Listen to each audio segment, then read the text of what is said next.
It's you. We ready? Okay. Good morning and welcome to the September 19th, 2023 Lake County Board of Supervisors meeting. We'll call this meeting to order and begin with a moment of silence. I have Supervisor one. Crandall? Yeah.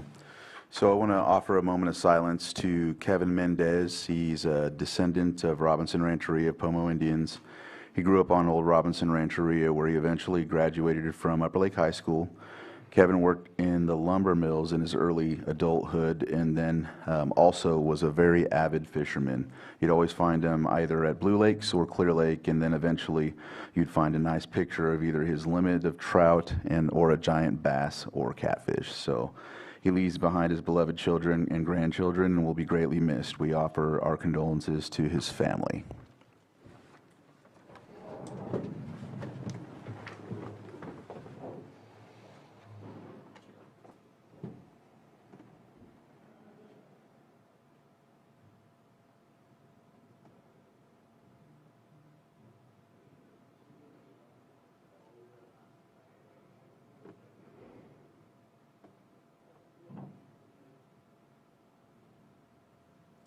Chairwoman Treppa, would you like to lead us in the pledge? Pledge allegiance to the flag of the United States of America and to the republic for which it stands, one nation, under God, indivisible, with liberty and justice for all.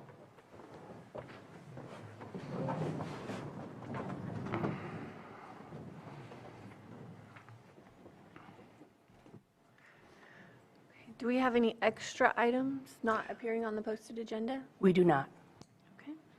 Then we'll move through the approval of the consent. It looks like we are pulling 5-4 for a later date, 5-8 for discussion. Is that right?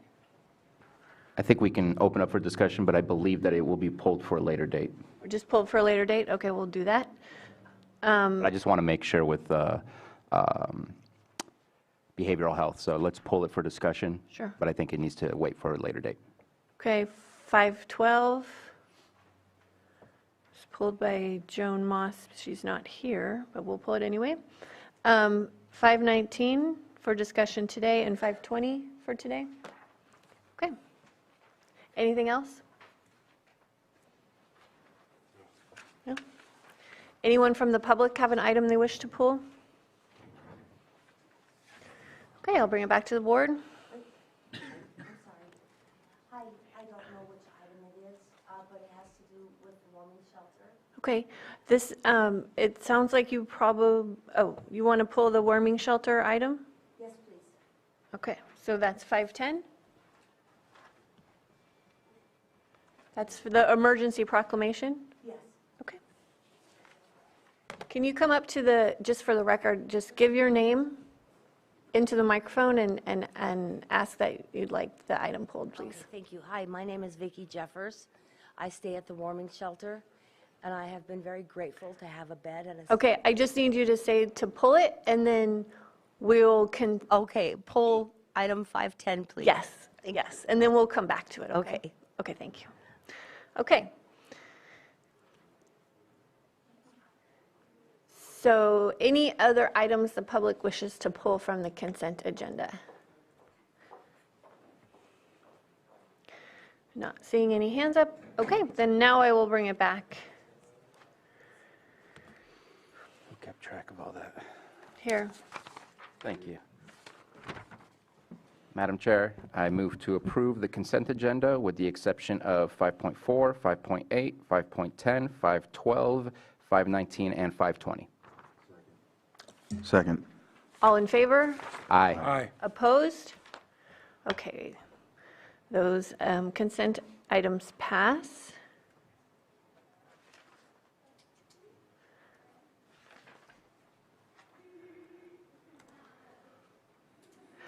Okay.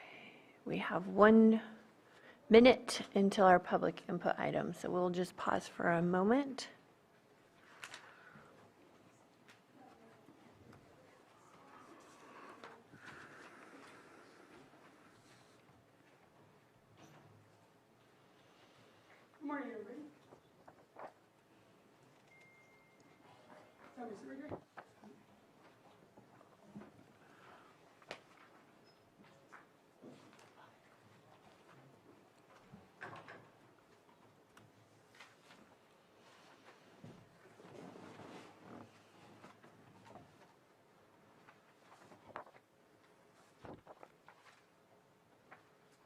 Okay, it's 9:06.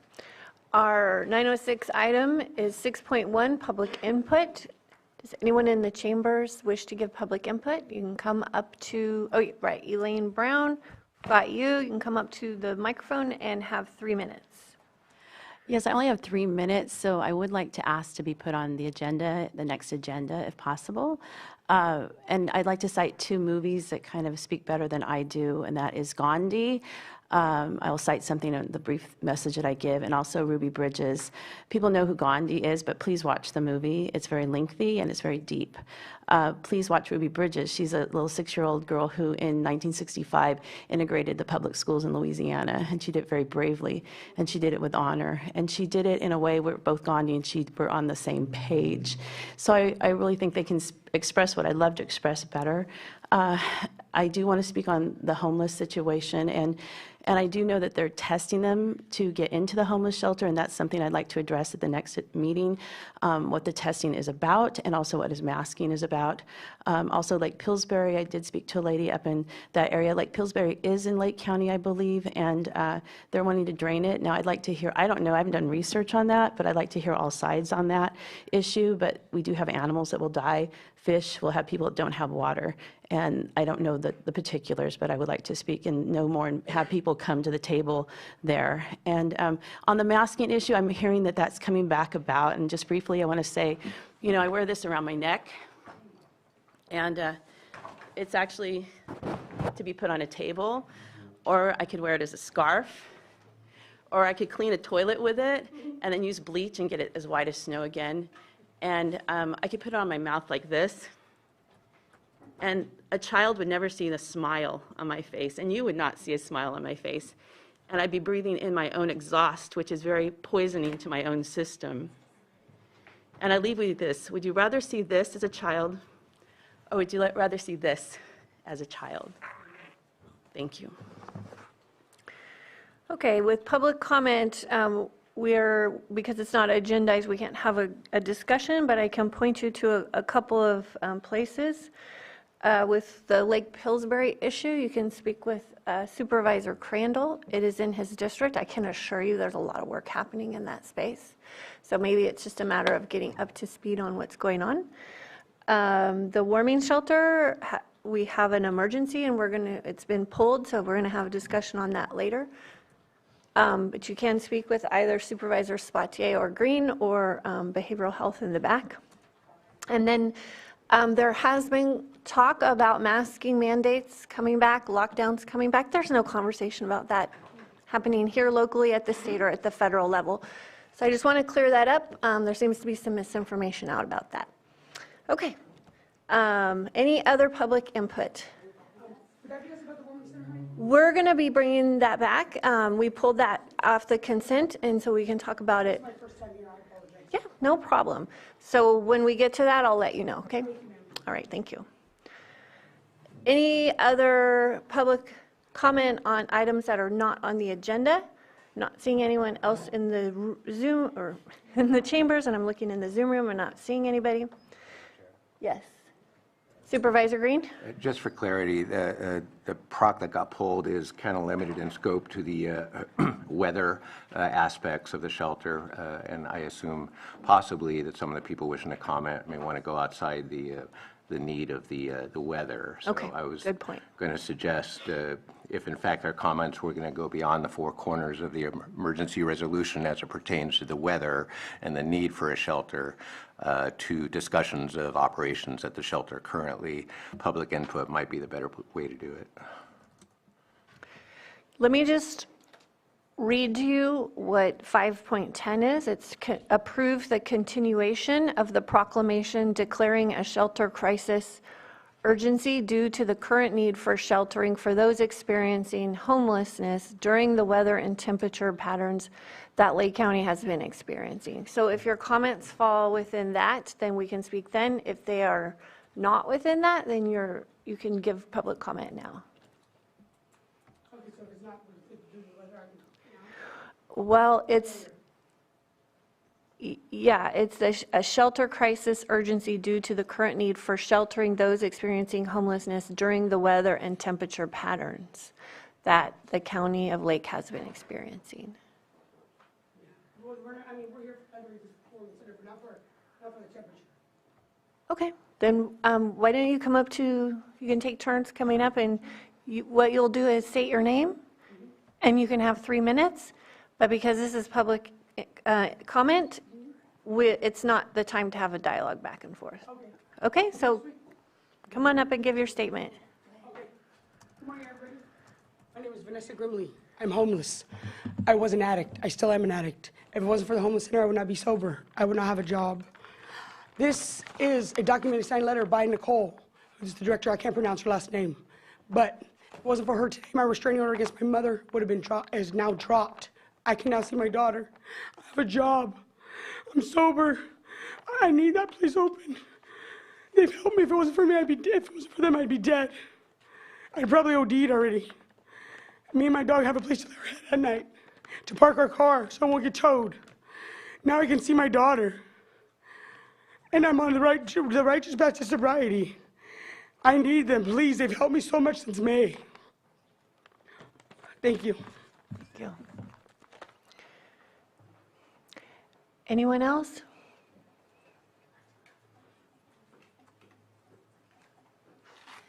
Hello, I'm Vicki Jeffers. I stay at the warming shelter. It has afforded me a place to lay my head at night with my dog. And I would really encourage anybody who has any questions about the shelter in any way to ask us people that stay there to find out what's really going on. And the staff there has been wonderful. They treat us like family. We all have issues. And I became homeless because of a natural disaster, and my insurance wouldn't pay for it. So I'm homeless at 65. And I never thought I would be in this position, but I don't want to sleep in my car anymore. And I want my dog when the new people take over. And I heard they're going to take over and put us out on Christmas Eve. And that really upsets me. Why Christmas Eve? It's hard enough for us. I'm trying to find a house. I've been looking. I saved money. Then my car got stolen. And it's just been crazy. But I'm happy. I really am mostly happy. But I want my dog, and I want the shelter. And I want anything bad that has been said about the staff that is currently there. You guys need to know they're good people. They have really gone the extra mile for us. And we appreciate it. Thank you very much. Thank you. Okay. Do we have anyone else? I just feel I need to comment on that. There is conversations on what a transition might look like, but nothing has also been approved yet of the next iteration of the shelter. So to have heard that there's a rumor of December 25th, I would say is an absolutely false rumor, and that there is no facts attached to that. Until this board approves that contract, there's no setup or transition that can be put in stone. So there's the possibility of a transition around that timeline, but again, the specifics of how that transition works out, those conversations aren't happening. Go ahead. Yes, ma'am. My name is Michael Wilkinson. I'm here on behalf of the shelter. You know, I became homeless once, and they came to my rescue. And I feel that they need, to be honest with you, they need support from you guys for food. The food is unacceptable, and I wish we could maybe work a way, maybe they could get some funding for food for the shelter, and that's why I'm here to try to help them get adequate meals that they need, and this place needs to stay open. The staff they're unbelievable. they're strong, they're smart, they just need a little help. And that's kind of why I came here today, just maybe to ask, maybe you guys can figure a way to maybe help them with at least better food. You know, I understand it is financially, but maybe we can work something out between y'all. And I came here to say that because that place needs to stay open, and it needs to be, they need food. And that's why I came here to tell you, because you need a roof over your head and food in your mouth. That's what my mom always taught me. So I ask, thank you. Thank you. Okay, do we have anyone else over here?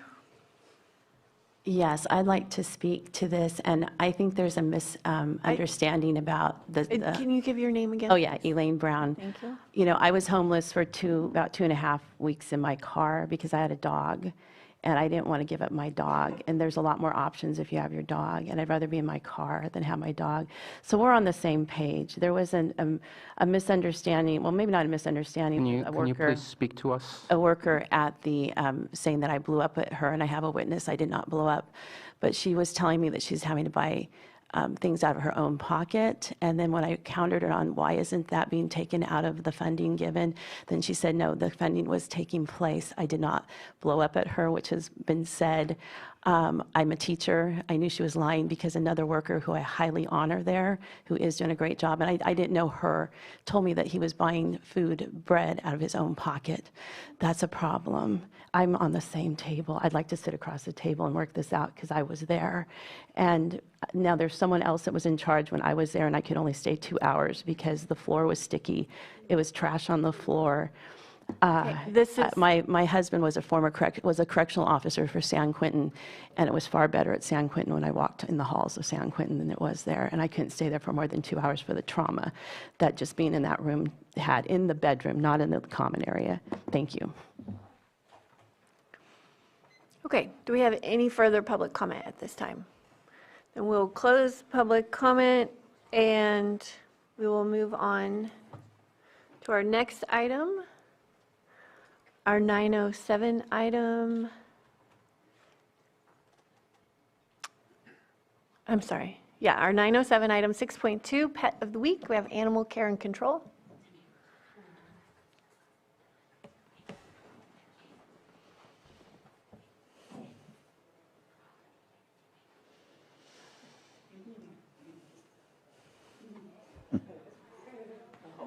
Oh. Good morning. I'm Officer Haley Downhour with Lake County Animal Care and Control. With me this morning is Max.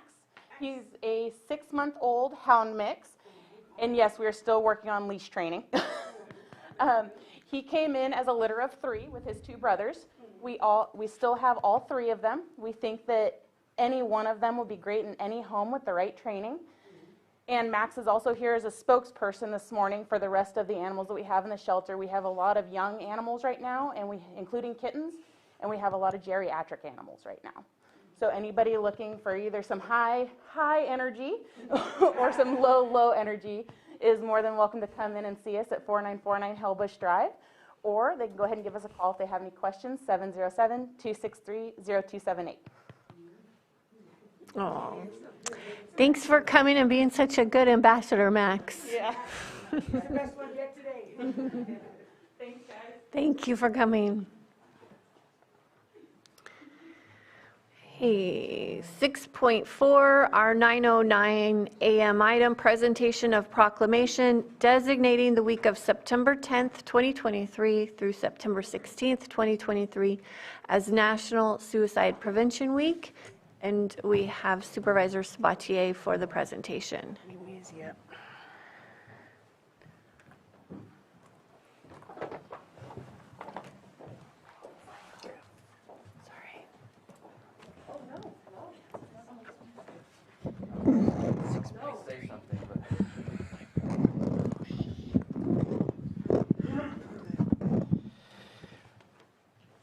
I believe you were all here last week.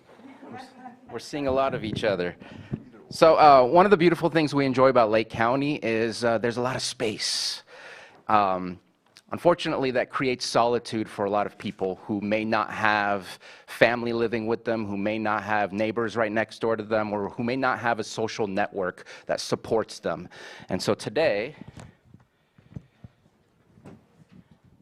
we want to make sure to talk about supporting these people who are feeling very down and designating the week of September 10th, 2023 through September 16th, 2023 as National Suicide Prevention Week. Last year, I believe, if I remember the numbers correct off the top of my head, there were 19 suicides in this county, and typically we hover at around 20. And so far this year through August, from the coroner's report I received, we have 12 as of August. So our numbers are unfortunately staying the same.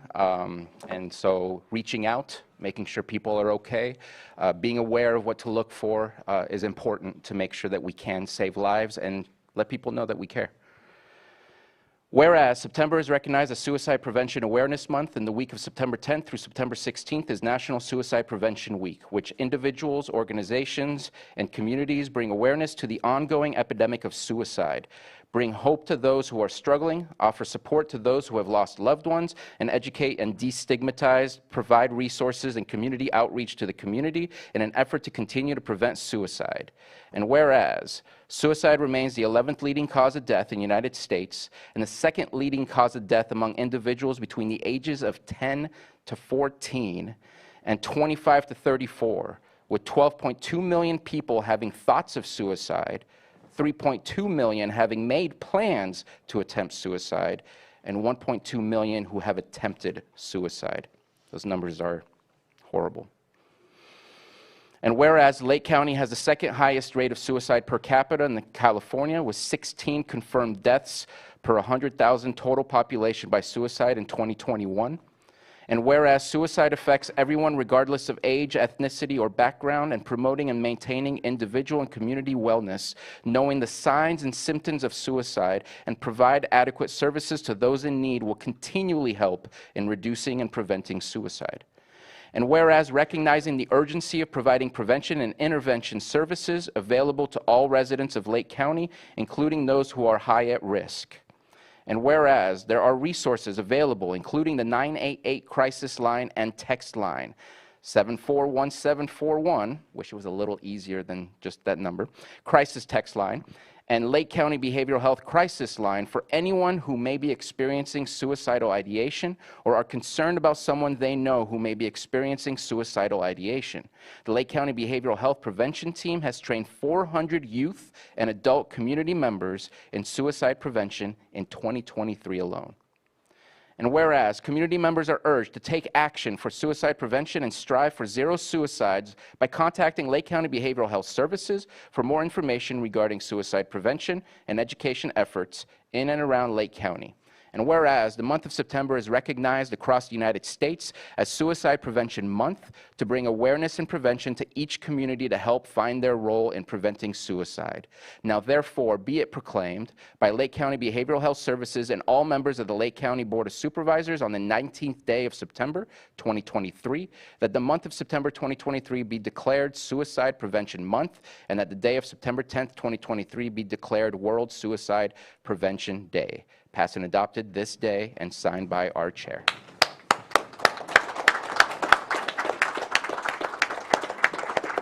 It's for you. So I'm going to pass the microphone to our team behind us. Last week we spoke about overdose awareness. Some of the same people are standing behind me. It's the same kind of touching of people and letting them know that somebody cares, somebody's aware, and somebody wants to see them change their lives and see if we can be a part of that change. So I want to pass the microphone to the next person. I guess I can say something really quick. Good morning, Carrie Manning, Lake County Behavioral Health Services, and I have the honor of being a part of our suicide prevention team. Without them, I think our numbers would be a lot higher. And all of the staff at Behavioral Health Services, you know, our goal is to improve the health of Lake County, and part of that is making the community aware of the fact that it's okay to not be okay. And if you're not okay, reach out to somebody that you trust. And it's important for everyone to know the signs, know the words to say to someone, and be able to refer them somewhere for help. 741-741 is a great text crisis line. I've actually tested it out, and not only did I get a text, but I got a call because I didn't respond to the text that they sent me. So there is a person behind that number, 741-741, and then also 988. So thank you very much. Thank you, Carrie. Elise Jones, Director of Behavioral Health. And not to grandstand at all, but I want Summer and Clay to come. I'm sorry, guys, I have to do this. But if you don't know, these are the faces of our crisis team, a couple of them. So this is Summer Trongo, and she's our crisis team leader. How long have you been with the department, Summer? 10 years this December. 10 years this December. And so I believe you've been mostly on crisis for that 10 years. And then Clay, how long have you been with us? 8 years. So for a combined total of 18 years, these two individuals plus their entire team have literally been responsible for saving hundreds of Lake County lives. And to that, I am so grateful and awe-inspired. And I just want to say thank you to all of our staff. And I also want to just say, a lot of us folks at Behavioral Health have lived experience with this, and that's why we're called to do this work. And just to normalize the conversation, in 2015, I had made a decision to take my own life. And so it's a risk factor for anybody. Nobody is immune to this. So the antidote to suicide is connection and relationship, right? It's building relationships with your neighbors, with your friends, with your coworkers. And that's all I wanted to say. Anybody else? Thank you.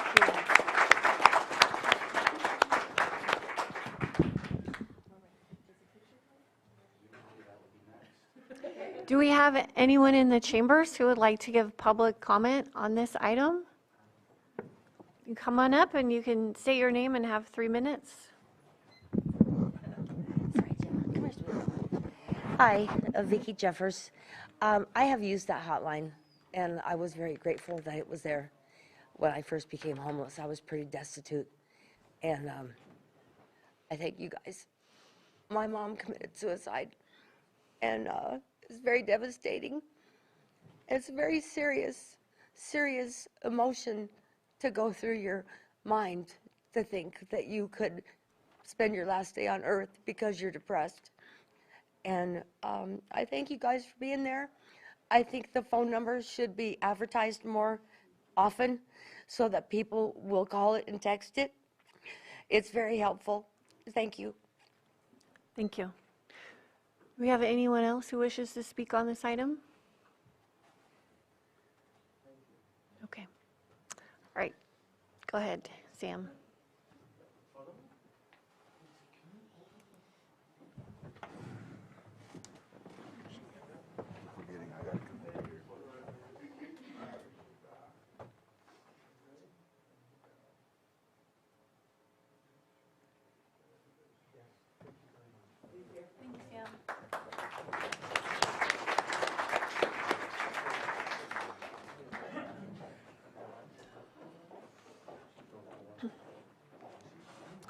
Okay, I apologize. I skipped over item 6.3, our 9:08 a.m. item, new and noteworthy at the library. And here we have Director Veach. Thank you. Yes, I'm Christopher Veach, County Librarian, and thank you for giving me just a few minutes to talk about what's new and noteworthy at the library. This month, I wanted to highlight a title from our Lake County Native American collection, which is a collection of print books housed at the Middletown Library. How We Go Home, Voices from Indigenous North America, edited by Sarah Sinclair, is an anthology of 12 stories that weave through both the past and present for different tribes throughout North America. Each person has a story of how past injustices have affected them and how they have gone through their struggles and the resilience they have in themselves and their community.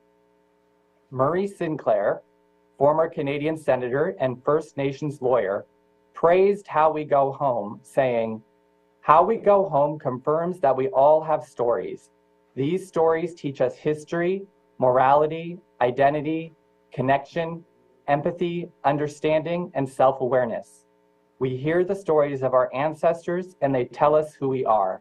We hear the stories of our heroes and they tell us what we can be." This book we have available in print and as an ebook, but you can request titles like this book as an ebook, audiobook, or print copy through our online library catalog, which has the combined resources of Lake, Sonoma, and Mendocino County library systems. Requesting items is completely free to library patrons, and items are sent to your local branch for you to pick up. I also wanted to announce that September is National Library Card Sign-Up Month, so please help us encourage county residents to get a free library card and reap the benefits of everything the library has to offer. Getting a library card is free, and you can apply at your local branch, over the phone, or on our website. So if you know someone that doesn't have their library card yet, send them over to the library. You can learn more about the events and services available at the library at our website at library.lakecountyca.gov, or visit your local library branch in Lakeport, Clear Lake, Middletown, or Upper Lake. Thanks again for listening to what's new and noteworthy at the library. Thank you, Director Veach, for bringing this to us. Do we have any comments from the board? Any comments from the public? All right, wonderful. Thank you so much, and we'll see you again next month. Thank you. All right, thanks.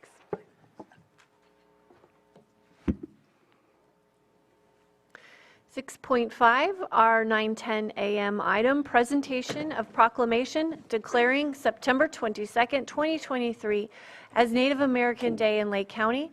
We have Vice Chair Simon and Supervisor Crandall.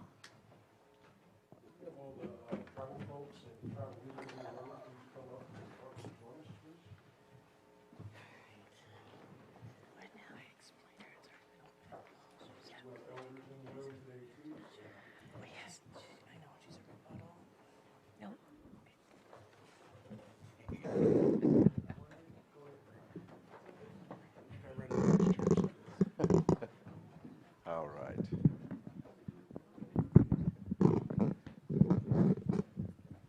All right. That's everyone.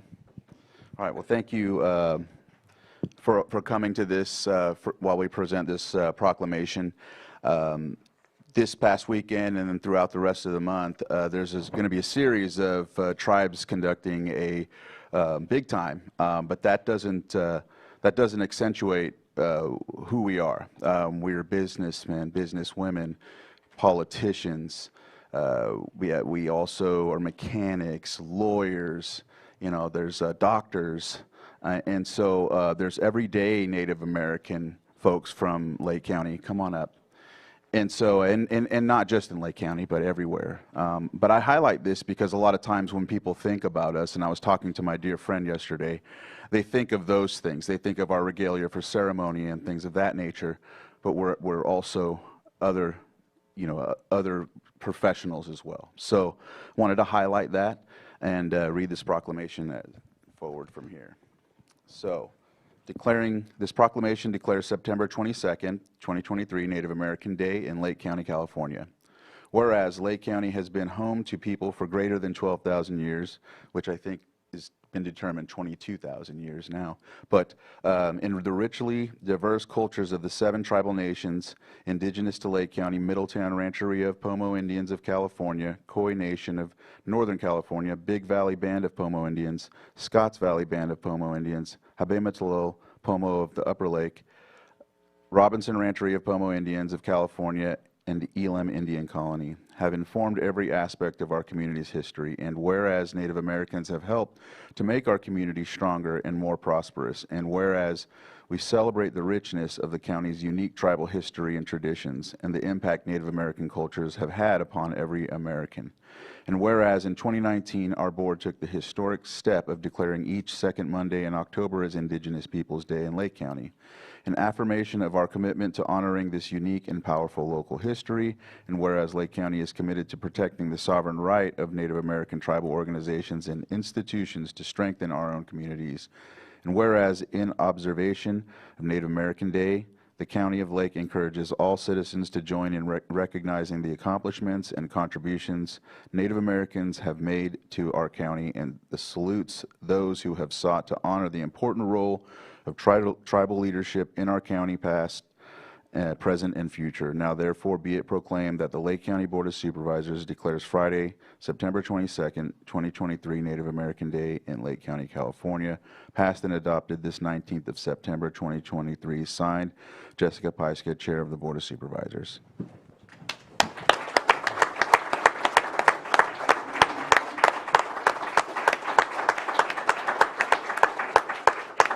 We've printed off, yeah, we have one for every tribe, and so we wanted to make sure we had that for you. Would there be anyone that would like to speak?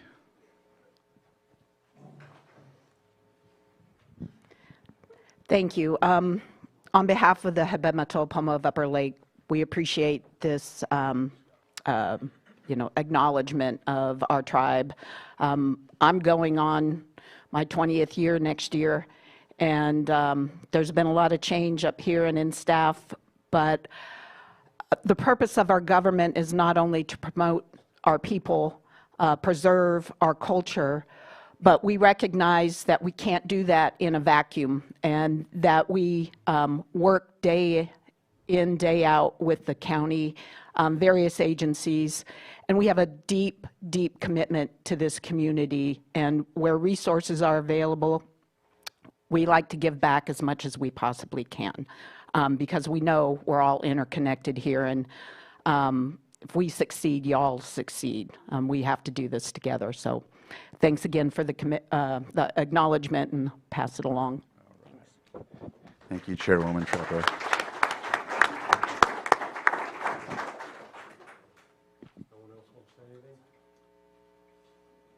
Yes, there you go, Jaime. Yeah, Jaime Boggs with Robinson Rancheria Citizens Business Council. I would like to say that it's an honor to be here, and it's an honor to see the county and the tribes working together. There has been a long history between both, and that mending of both parties together is exhilarating to me, and I'm sure our tribal neighbors.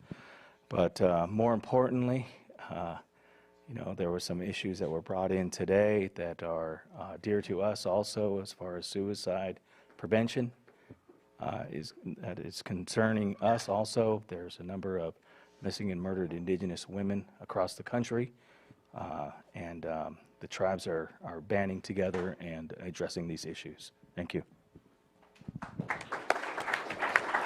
Yeah,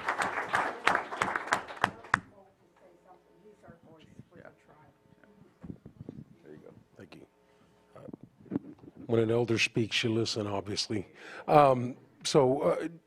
Very proud to do this proclamation today. Very proud to have my vice chair, my treasurer from Middletown Rancheria, Larry Galupe, Christina Lord here, and all the other tribal folks, and my tribal elders that I stand with, my Auntie Millie here today. But not only are we recognizing this today for Lake County and its long history with its native folks, we will also be at the state capitol on Friday. The tribal leaders will take our tribal flags, and we'll do the ceremonies at the state capitol.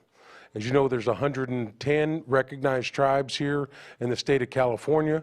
Those are federally recognized, and there are a lot of state recognized tribes that are still fighting for their federal recognition.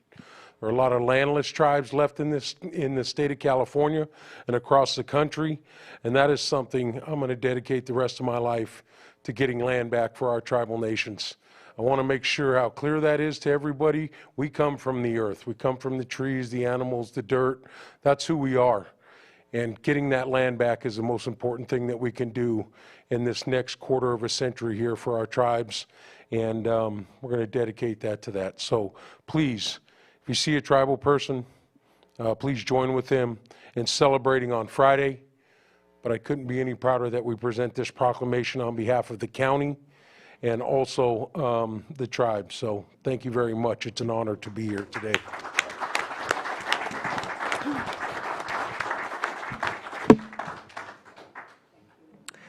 And I want to thank all of you for making the trip in today for this proclamation, and for the two supervisors for bringing this to us. It's an honor to have you here, to be working with you together. We have so many things to work towards together Climate change is the biggest issue that faces all of us, and I know that we're doing a lot together to co-manage as a region, and I'm just so honored to have you as partners with that work. It's so critically important, so thank you for being here.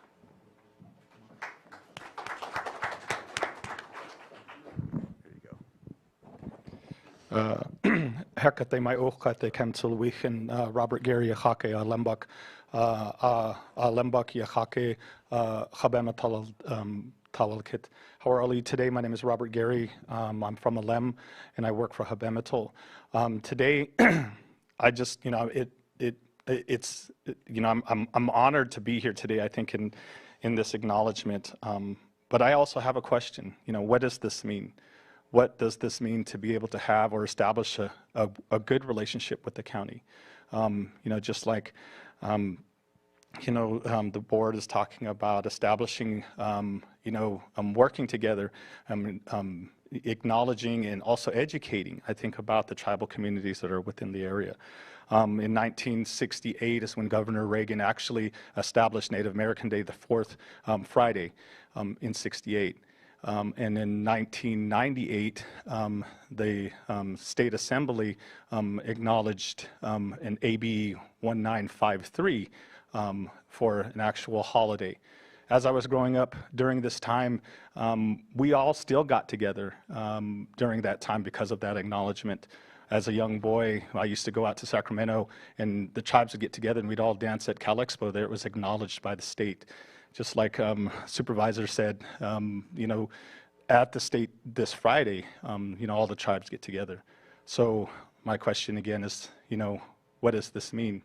And so I think what, for me, is now looking at to be able to work together to establish something here for Lake County, to make sure that maybe, an advisory committee of Native Americans from the different tribes to be able to work, I think, with the county in acknowledging or having something here for that acknowledgement during that time, not just a proclamation to go through and not have any kind of education or any knowledge that happens within this county.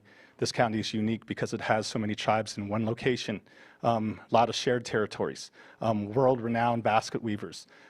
Those kind of things is exactly what makes this unique as far as an indigenous community type situation. And so I think it's definitely something that really needs to go beyond. And I heard, Chair Paiska talk about this, what does this mean as far as going on beyond this? And so definitely something I think that we as tribal communities and county leaders to go and to know what is the next steps. And I think even as far as for the education department, I'm trying to figure out and find out what are ways that we can help each other and educate and to know more about our communities and the uniqueness about who we are and what we also offer to this county, and that and how important our history is. We talked about nationally, it's at 12 to 13,000 years. We surpassed that with things that have been found here.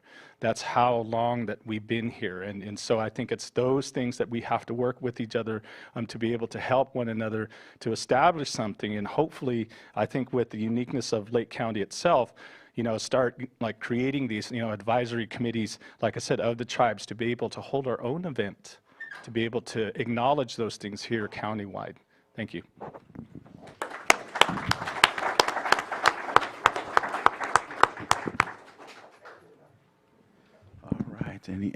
Any other? Just very quickly, this is important every year, but this year I am so moved, and I want to remind everyone of the central role our local tribes have had in advocating for the Clear Lake Hitch and trying to move our state and federal and local agencies toward greater awareness, and we have seen traction. They're not just the first residents of these lands, they're the first stewards of the lands and waters. And it's only through the voices of our local tribes that we have been able to make any tangible progress this year toward a long-term solution that will help balance the interests of our local communities and be good stewards of the lands and the waters. And I'm very thankful for our tribes. I would give these props to the EPAs. if it were up to me, but it's not. So I just want to share with the council members here today that of all the things that speak to me this year, it is the voices of the tribes that have risen in unison to get the attention of the state and the federal and the local agencies, and may this continue in future years. Yes, so, and now we've got members of the public. Would you like to come up and speak? Can I speak first real quick? Oh, sure, go ahead. Just a follow-up to what was mentioned about what's going to happen in Sacramento and each tribe also bringing their flag. I know I did have a conversation with Supervisor Simon about this and hoping that next year we can do this. We have the ability to put up flags next to the American flag and the California flag. We have to do so through approval through such a thing as a proclamation like today. I know that there are 7 tribes. I don't know how that would work with one flag available, if it's on a rotating basis, if there's something we can make that represents all. But I hope that that conversation can continue so that next year we don't just show it in the board chamber, but we show it out in the public that we are doing this proclamation, because I think it's important to not just have it involved here or on virtually in Zoom, but that it's expressed very, very publicly. So I hope that that conversation can bring us something like that next year. Okay, go ahead. My name is Richard Okino. I'm from the community. I'm a Choctaw Native American, and what you guys shared today I think is essential, as well as with what you shared, Ms. Pasaika. One thing I think that we should concentrate on is getting some type of Native American studies course into the high schools. We have, and whether that be somebody from each tribe coming in and teaching it, collaborating with the teacher, or I know that many of you guys are educated. I think that it's essential as the CSUs are as a mandatory to take ethnic studies course, and I think that by setting up your guys' youth to succeed, you know, here starting in high school, transitioning over right to the university. As you all many know, the university said if you're Native American, you guys can get all your student fees paid for. So the only thing that would have to be paid for would be actually your housing, which wouldn't really become an issue if people are commuting, or just you guys can band together and make sure that they have that education. The way I see it is, who's better going to serve the community than you guys yourself? That way that you educate your youth and come back and then give back to the community, and then us as presenting white people, like I present as white, right? So I was raised in the white culture. However, I'm just getting used to my native ties. And I think that it would be essential for our community to band together and move forward so we can collaborate and be together as one. But I'm really, really advocate for Native American Studies in the high school. I know that Rose Steele was trying to get somebody in there, and I think that that is essential, whether it be somebody going to get the degree so they can actually teach these courses, or however that may be, but communicating together so we all can move together and collaborate as one. Thank you. Okay, thank you. Really quick to answer that, my name is Fawn Rabe. I'm the Education Director for Robinson Rancheria. I'm also a First 5 Commissioner for Lake County. I have worked with LCOE for the past 5 years on a curriculum. Upper Lake Union School District has put that in, and it's the choice of the teachers right now. But we are currently working with LCOE, and we are reaching out to tribes. We do have some reps, I think, from all the tribes right now. If anybody else from the tribes is interested, contact me. The state of California has made it mandatory. In 2025, ninth graders will have to take an ethnic studies class. And it is the county's choice whether they just go with the curriculum that the state puts out, which they are asking tribals help with that, or our county has chose to include the history of our local tribes in that ethnic studies. So.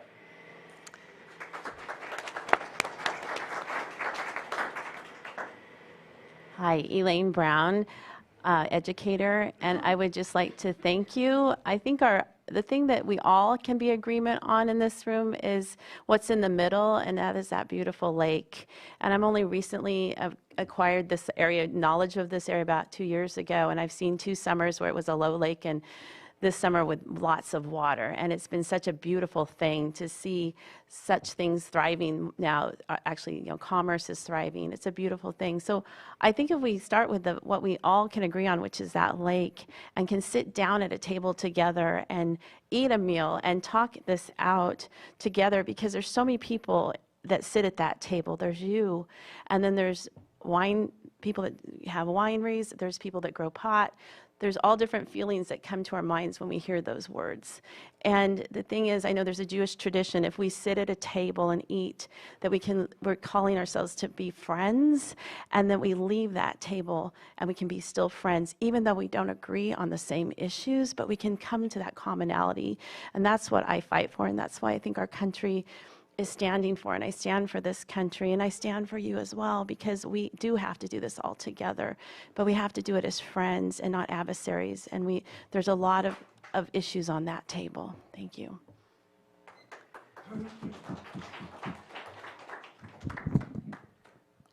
I'd just end with a couple more things. Glad you mentioned education and how it's being taught now, and how we're doing it in local schools. Coming from San Jose, as a elementary school student, I didn't know a lot about my history or about my bloodline here in Lake County, and so I've been learning it lifelong. If I would have known that our people had their own monetary system, the way that we fished, the way we hunted, the way we prescribed burn, our culture, the things that it means when we conduct dances, the rites of passage, it would have been more helpful to me and a lot more young Native American kids going to school, and also to educate others so that they understand. And lastly, also to know that during the 1800s through the early 1900s, there are folks probably in this room who are descendants from Lake County, because a lot of our children were taken to different areas, and our people were taken to different areas as indentured servants and working in different areas, or just adopted in general. So I just highlight that because we're so few, but then there are so many out there that we have no clue because of that dynamic. So I'll end with that. Yahweh, and have a good day. Thank you for bringing this forward. All right.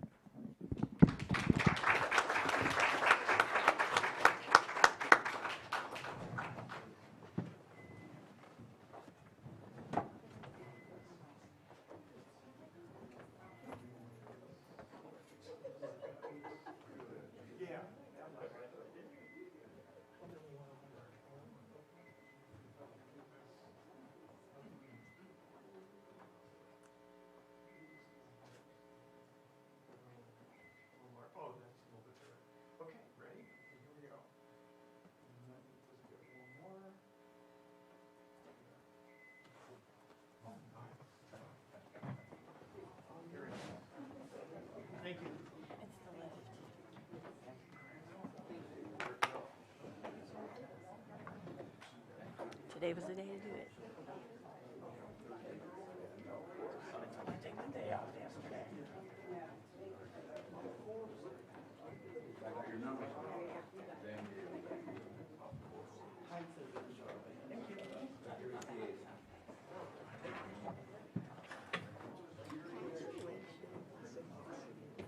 How are you, Larry? Good to see you. Good to see you. Great. Good to see you.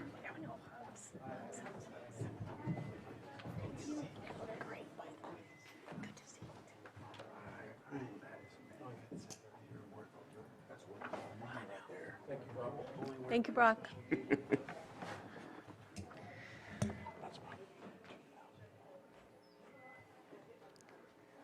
Okay, our 6.6, 9:30 a.m.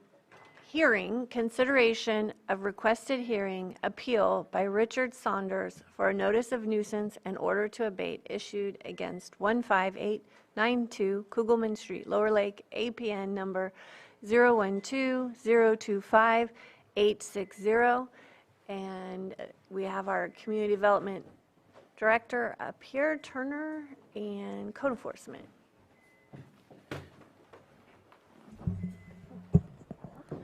Good morning. We We have before you today a request for hearing, which is an appeal on a notice of nuisance in order to abate that was issued on Kugelman Street in Lower Lake. I will turn it over to our code enforcement manager, Marcus Beltramo. We also do have the code enforcement officer here. And I think we get sworn in for this, don't we? Now we've got to swear everybody in. Just letting her introduce. Can I say something? We're going to have everybody that is going to give testimony in this appeal stand up and raise your right hand, and we're going to have you all be sworn in for this. We've got some folks in the back. I just want to see if there's anyone in the Zoom room who will also be participating in this hearing. You also need to swear in. I don't see any hands up in Zoom, so we'll just focus on everybody that's in the room. With your right hand raised, do you solemnly swear that the testimony you're about to give will be the truth, the whole truth, and nothing but the truth, so help you?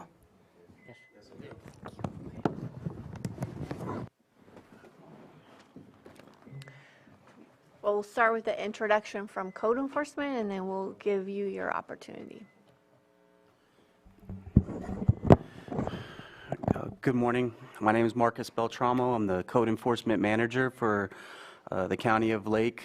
Today we are here to hear a request for hearing and appeal for 15892 Kugelman Street in Lower Lake, California.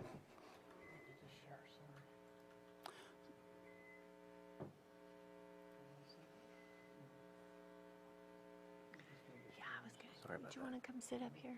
Come. No? Okay. Thanks.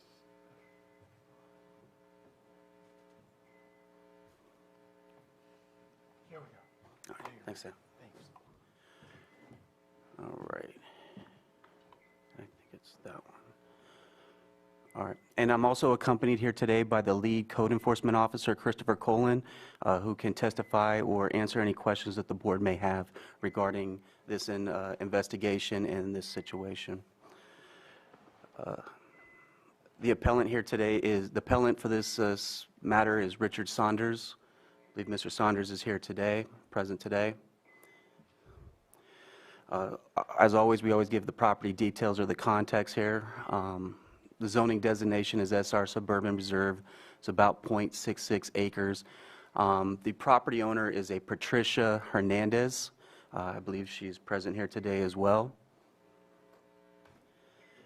And we always give a map to give context of where the property is located. The property is highlighted on towards the upper left corner there. It is off Highway 53 in Lower Lake, California. Mr. Saunders made a request for a hearing. It's difficult to read. I would like to read it into the record, but I cannot make out all the words, so I'll do my best to read his request for a hearing.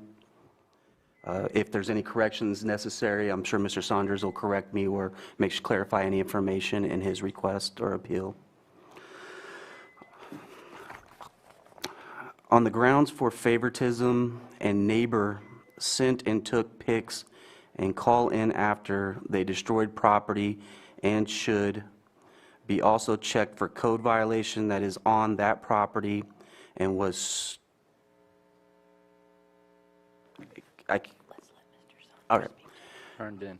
We'll let Mr. Saunders speak to it. I think that's fair. It's okay. What I can do is give you a summation of what the issues were, appellant's reasons for why the property is in violation is not in violation: favoritism towards neighboring property, septic tank not legal, neighboring property foundation not permanent, neighboring property leach lines, no impact test, too close to property lines, neighboring property water lines run next leach lines, neighboring property house not level, neighboring property power pole was not signed off before installation, neighboring property, no real inspections performed. On July 25th, we executed an inspection warrant to understand the extent and the scope of the violations existing on the property. This is a panoramic photo of what the property looks like from a public vantage point. No public. That's a private easement. No public. Okay, let's give them their opportunity to speak. My and backyard. You'll have an opportunity when we're done, okay? Thank you. Here are the photos that we took while we were on site at that location.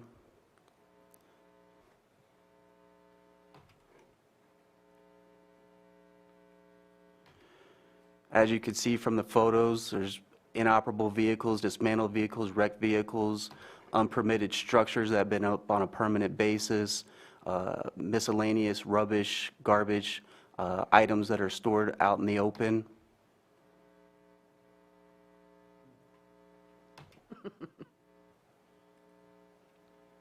There's one little spot. Yeah, I understand. After we conducted our inspection work, we determined there were violations existing on the property. We reduced those violations to writing in the form of a notice of nuisance in order to abate. Yeah, extension cord. We cited 27 violations of the Lake County Code. I'll try to be brief and I'll go over them unless... So we cited them for any condition declared by statute of state of California to be a nuisance, any nuisance known at common law or equity, an attractive nuisance which may prove dangerous or detrimental to infants, any condition dangerous to human life, unsafe, or detrimental to the public health or safety. Use of lands, buildings, or premises established, operated, or maintained contrary to the provisions of Chapter 13, 5, 9, 21. Chapter 21, the specific violation is that there are structures that are being occupied and used for residential purposes that do not meet minimum residential construction standards. Outdoor storage in any district shall be maintained in an orderly manner and shall not create a fire, safety, health, or sanitary hazard. Outdoor storage of materials on parcels of 1 acre or less shall not exceed an aggregate area of 100 square feet per lot. Open outdoor storage shall be completely screened from public view from all exterior property lines and any public roadway within 1/2 mile of the pinned storage area. There shall be no outdoor storage in any required front yard in the case of an interior lot or required side street in the setback. Can you please refrain from speaking until it's your time? And if you'd like to have a seat, you can come back up to the microphone during that time, okay? Yeah, I just don't like the lies. You'll have your opportunity, but I need you to remain silent while he's giving his testimony. Thank you. We cited sections of the Chapter 5 of the Lake County Code, which adopted the California Fire Code for open junction boxes, open wiring, splices shall be prohibited.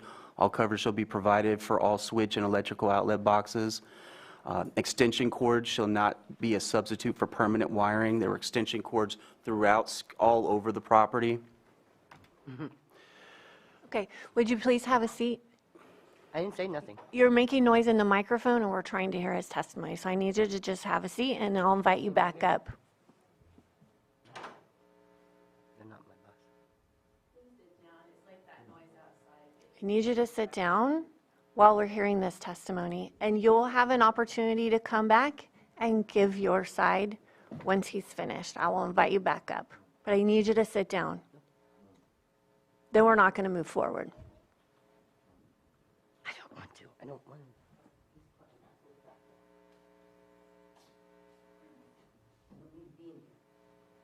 You're free to leave.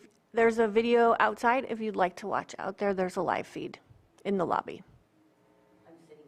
Okay. I need you to remain silent. Thank you. Okay, go ahead. Extension cord shall be plugged directly into an approved receptacle. The ampacity of the extension cord shall not be less than the rated capacity of the portable appliance supplied by the cord. Extension cord shall be maintained in good condition without splices, deterioration, or damage. Extension cord shall be grounded where serving grounded portable appliances. A zoning clearance shall be, a permit shall be required for all buildings and structures. Again, there were several structures that have been up on a permanent basis that did not get a zoning clearance. Any owner or authorized agent who intends to construct, alter, enlarge, repair, remove, demolish, change the occupancy of a building structure to erect, install, enlarge, alter, repair, remove, basically shall require a permit. Basically, we cited them for not having building permits for the structures that were on the property. Any items causing unsightly appearance for which is visible from the scenic corridor or public right-of-way or sites of neighboring properties, or which provides harborage for rats and other vermin, or creates other potential health hazard or public nuisance. Foul or noxious odors not already regulated by Lake County Air Quality Management Districts, which offend the peace and quiet of persons and ordinary sensibilities, which interferes with the comfortable enjoyment of life or property and affect the entire neighborhood or considerable number of persons. There were foul odors on the property, and there was smell of urine throughout the property as we conducted our inspection. Abandoned, dismantled, wrecked, or inoperable motor vehicles, motorcycles, recreational vehicles, trailers, campers, or boats or parts thereof were on the property. Any property with dirty water, sewage, or other substance, including but not limited to urine or other bodily matter, discolored water, contents of septic tanks, cesspools, or privy vaults which flow on to public or private property. It is unlawful for person to commit, cause, or permit any weeds, dead trees, or brush to accumulate on said property, or to place or cause or permit any rubbish or other refuge to be accumulate or remain on any real property in the county, on trailers and vehicles or portions of streets adjoining such real property to the center line of the streets. There was cut branches and trees, and there was rubbish scattered all over the property. The owner or the tenant of any premises, business establishment shall be responsible for the satisfactory removal of all garbage or refuse accumulated on such premises to prevent propagation, harborage, or attraction of flies, rodents, or other vectors, and the creation of a nuisance. Garbage and or refuse accepting non-flammable inert materials shall not be allowed to remain on the property for more than 7 days. All garbage and or refuse shall be drained, wrapped, and stored in durable, rust-resistant, non-absorbent, watertight containers not to exceed 96 gallons capacity and which have tight-fitting covers. Plastic garbage bags are not used for outside storage of garbage at any time. No garbage or refuse, with the sole exception of non-flammable inert materials, may be stored for any period of time. Said garbage and/or refuse may be placed on a trailer only for the purpose of transporting said materials for purposes of disposal in a legally authorized manner. No garbage and/or refuse may be stored in a vehicle. Said garbage and/or refuse may be placed in a vehicle only for the purposes of transporting said materials for the purposes of disposal in a legally authorized manner. Any items, I think we cited this one already. Looks like that one's been cited too. And then just for current events, on July 25th, when we did our inspection of the property, there's a photo on the left. These are two photos of an RV that was on the property when we conducted our inspection. Again, that was on July 25th, 2023.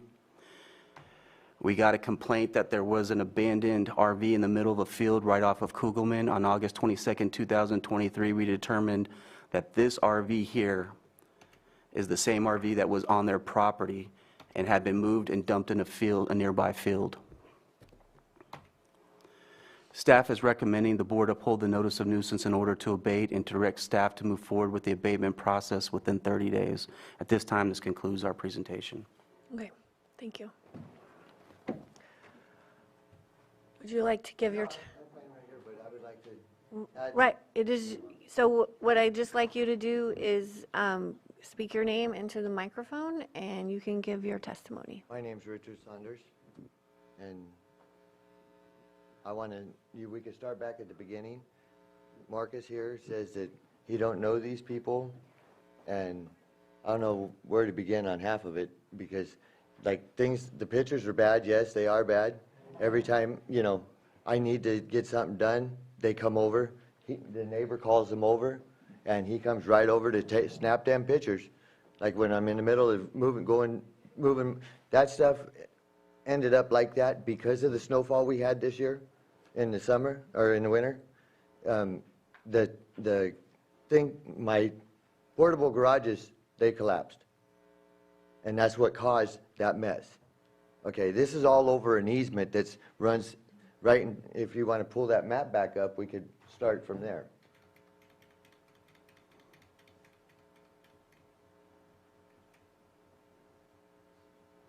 This is all for the neighbors to put their personal driveway on an easement and block me out of having to park down there. Okay, right here, just go right there. I could explain.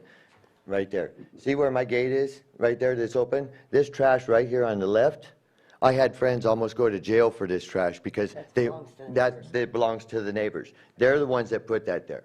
Okay? Well, our house didn't look like that until they started ripping down our fence. The fence that runs long ways down to that other RV over there. They want to shove our property back like more than 10 feet. Okay, that's an easement right there where that person's standing, and that's an easement.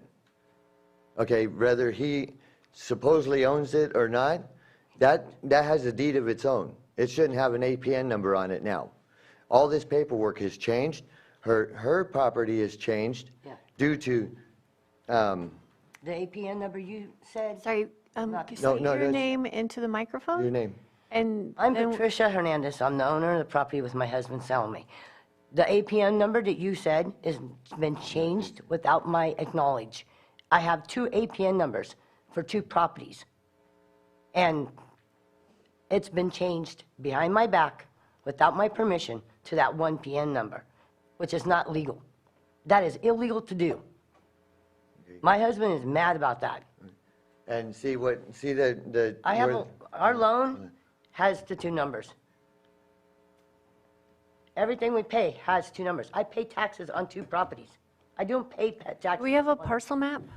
Can we pull up a parcel map? A parcel, I don't... Just show the APN. So if I might comment on There's that. a line. Wait, hold on. Okay. That one, where the blue goes out to the other side, that angle, It's right here where the red line is.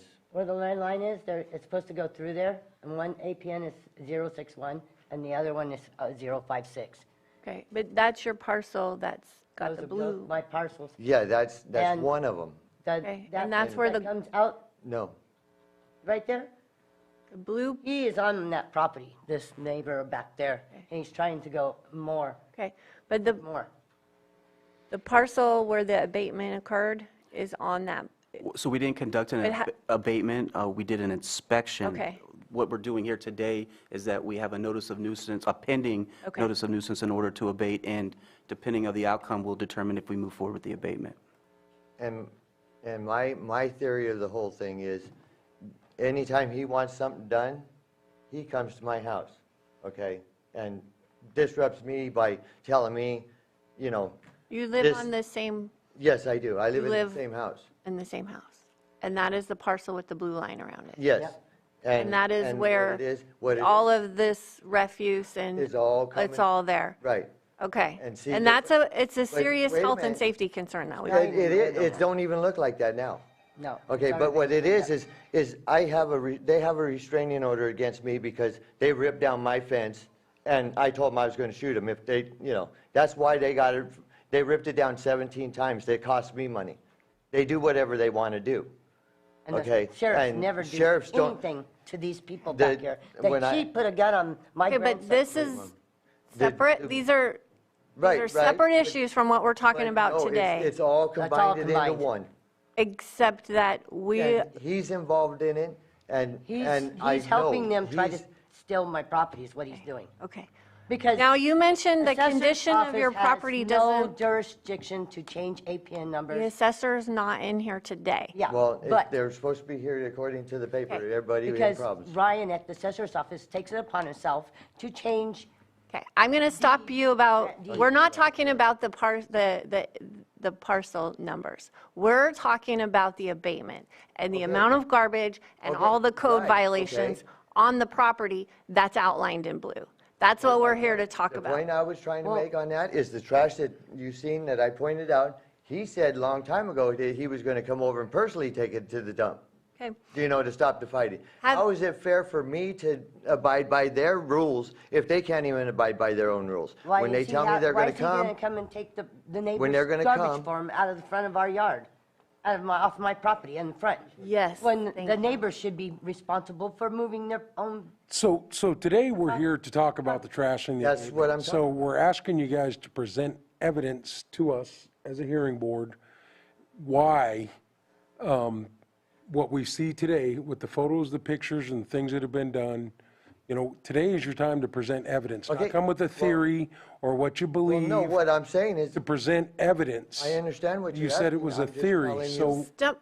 Let him So finish. I don't know this is your opportunity I'm to showing- present evidence why the property looks like it does, what you're attempting to do to clean it up, or something in that effect, so we don't need to move forward with the abatement, and then to go from there. It changed. It's already been cleaned up. I can't make it any clearer. You need to present some evidence. Do you have photos of how everything's been I cleaned didn't up? take no photos because I didn't know we were gonna.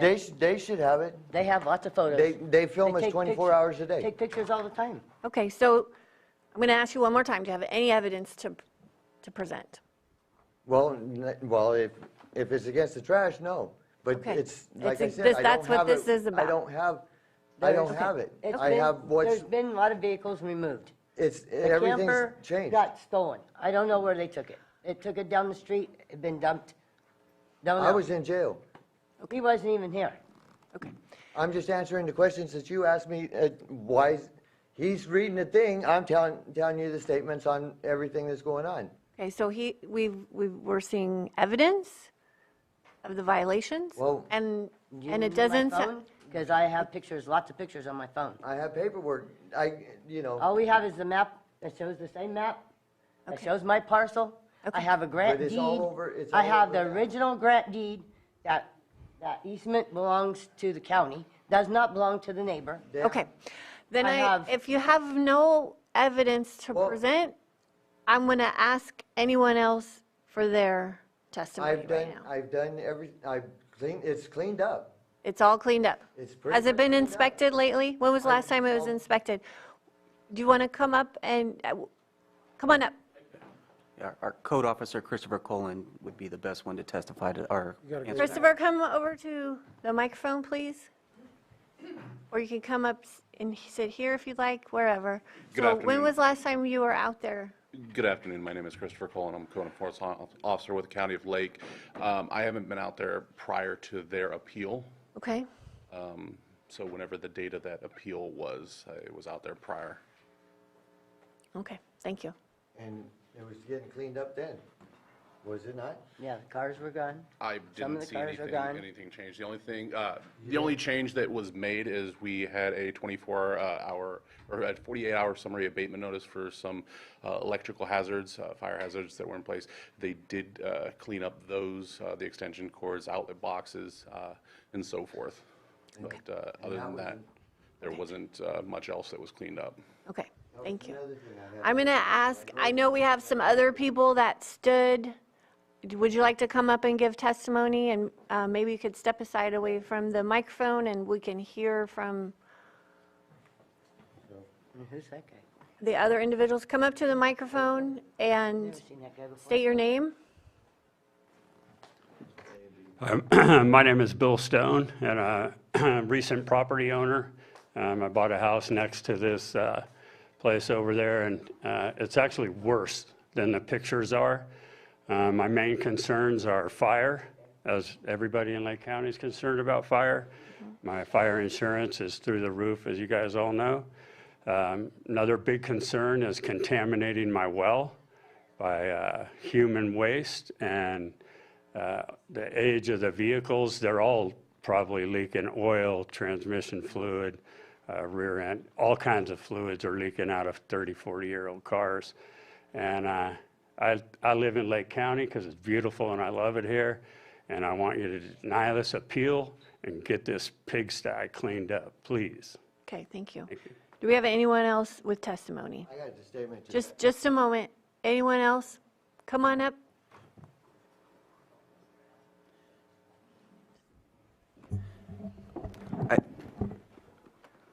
Mrs. Salazar, can you hold back for a second? One moment. I think it's probably a safety issue that Mr. Salazar be given enough space to speak. And there's been a lot of contention back and forth, and I think for safety purposes, we'd like to ask Mr. Saunders and Ms. Hernandez to step away so Mr. Salazar. Have a seat, please. Thank you. Thank you. All right, come on up. Good morning, everyone. My name is Agustin Salazar, and I built like a little Sorry, nice just house. one moment. I need you to remain silent while he gives his testimony. Thank you. Go ahead. My name is Agustin Salazar. I built a little nice house right there, and for 2 years, little more than 2 years, we got an air shoes right there. And this is like a bad thing right there to tell you guys because he never clean up anything. Also, he's bring like 3 times downstairs right there. Instead to do clean up in there, he brings friends right there to throw trash in there. But my understanding is why he's got his opportunity. Look like he brings downstairs from the, I don't know what you call it because I'm Spanish, but my understanding is he never clean up, and he's got like tarps, ugly plastic in there in the property, and which is, this is nice view over here, Lake County.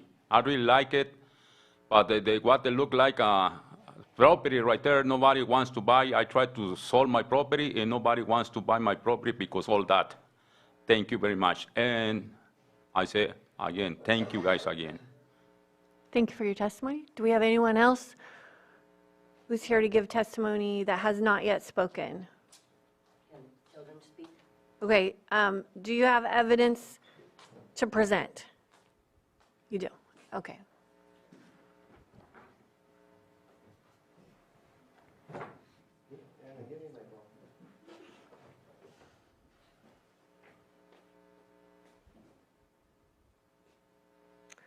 Okay, what's this a picture of? The property down there. Cleaned up? And this is a whole picture of your parcel? No, that's a little part of it. A little part of it, okay. I still The see, neighbor's house next door where the foundation is on center blocks. It's not on permanent foundation, that little blue house. And he's not even supposed to be having it for sale. okay. It's Can a- you just the show the lot- rest of the board? The original deed to that lot is an unbuildable lot. We're not here to discuss that today, okay? Yeah, of course, because that's his buddy. Okay. Anyone else with testimony? One more, come on up. Could you have a seat, please? Sit back down. Thank you.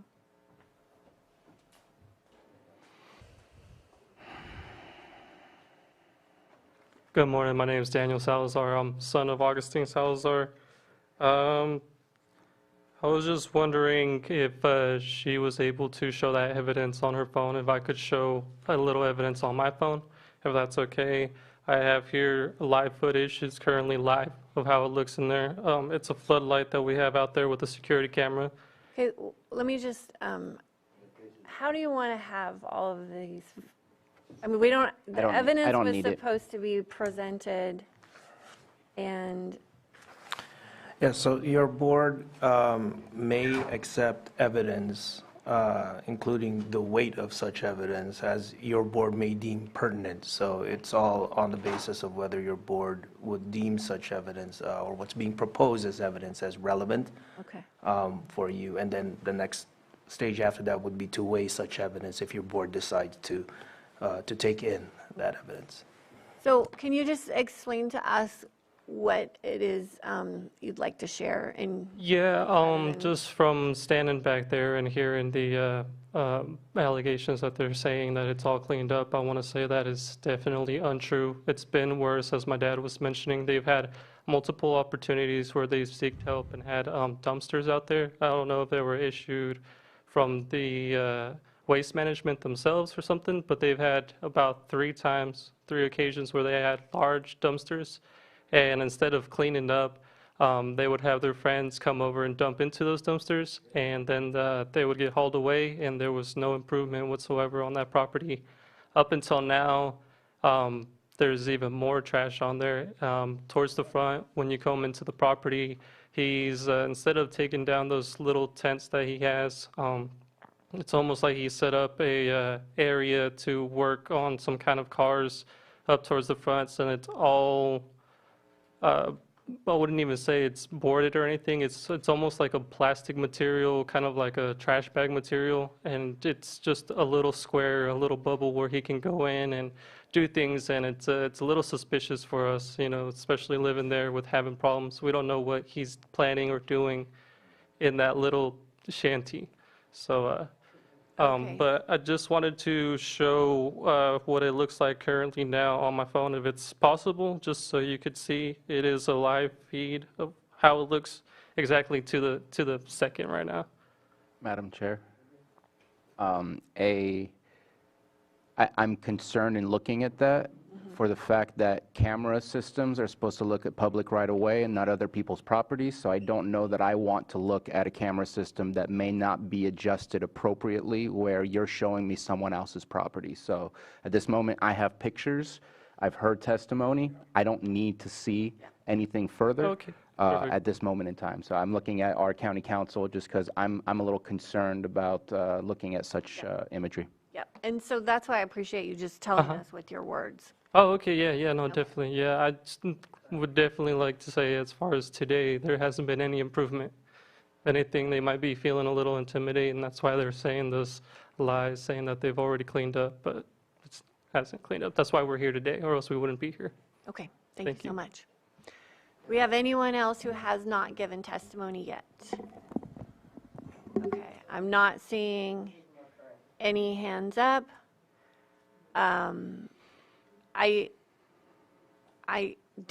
We're not looking at any more of your pictures. Right, What we do want to know is your problem test. is we have a restraining order, or he has a restraining order on us, and we have one on him. I can't go clean up like they want me to when they're up down there sitting there at the fence line. I have a restraining order. I'm one person. So I am cleaning up. If you would come over, you know, do an aerial right now, you know, you'd see that it's being cleaned up. They come out every day that I'm out there cleaning. They come out to get me arrested or whatever. She starts in on me, the wife does. Okay. And so how am I supposed to, and he knows I got a restraining order, so how am I supposed to clean up my yard if they keep coming out? Okay. Can I have you sit down, please? This is a Now we've heard your testimony. Now, Yeah, I'm just want to know. one last opportunity to share testimony on how you've made improvements since these photos were taken. We don't have photos of the recent. Okay. But they're all doing their lives. Okay. So appreciate everyone who's given testimony. I'm going to close testimony right now and bring it back to the board. I'm sorry, Director Turner, did you have anything else to add before I do that? I just wanted to add that this location has been a chronic issue, a chronic code enforcement case for our department. Our code enforcement officers are trained and certified in both the law as well as outreach to property owners to encourage self-abatement initially. When it looks like that's not going to happen, we do issue the notice of nuisance in order to abate, in order to put that property on notice that we do need to get this issue taken care of. The property owners did abate the electrical issues that were deemed by our chief building official to be a direct threat to public safety, but there are still a number of issues that will need to be fixed to bring this property back into compliance with health and safety codes. Okay, thank you. Yeah, Please be quiet. Please be silent. Your turn is over. Thank you. So staff does recommend. No, I'm staff sorry, does you're being recommend- disruptive and you need to sit down and be silent. Staff does request that the board uphold the notice of nuisance in order to abate and also assign an abatement date that is within a time period that is deemed reasonable by the board. Okay. Thank you. Thank you, Director Turner. And now I'll bring it back to the board. Let's see. I don't know who had their pen up first. I think it was Supervisor Green. Go ahead, Supervisor Green. Just a couple of questions. If we were to accept evidence regarding the current state of the property, I would prefer it come from our Ma'am, do you need sworn to leave the staff. room? So I'm not inclined to accept the partial photograph of part of the site step out. proffered by the appellant as Supervisor Green, one moment. You are finished. We're finished. You can step out. They want to steal my property. No. And you guys are all going to let them. No. Because that's why they want. All right, we're going to stop. We're stopping this and we're taking a recess. And put a driveway on my property that don't belong to them. And I'm tired of it. You guys, they need to go to jail, those guys, right there.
figured they didn't need me walking in on.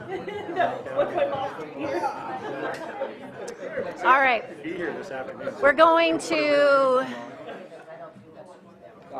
going to get back to the meeting here.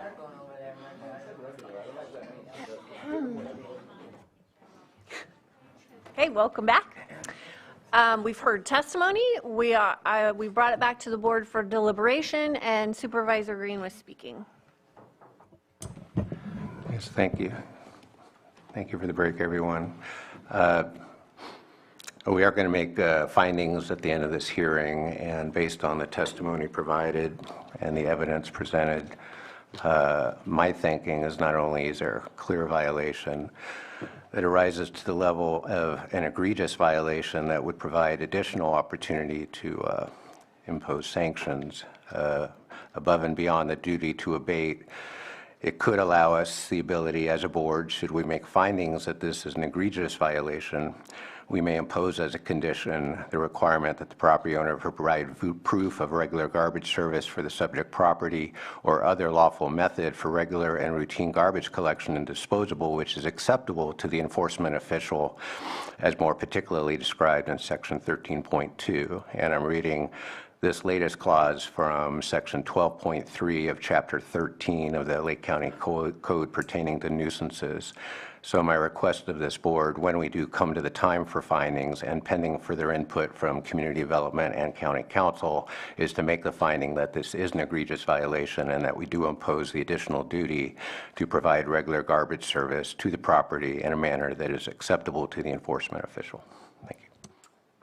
County Council? Yes, so Section 13-12.3 applies to repeat offenders as defined in 13-3.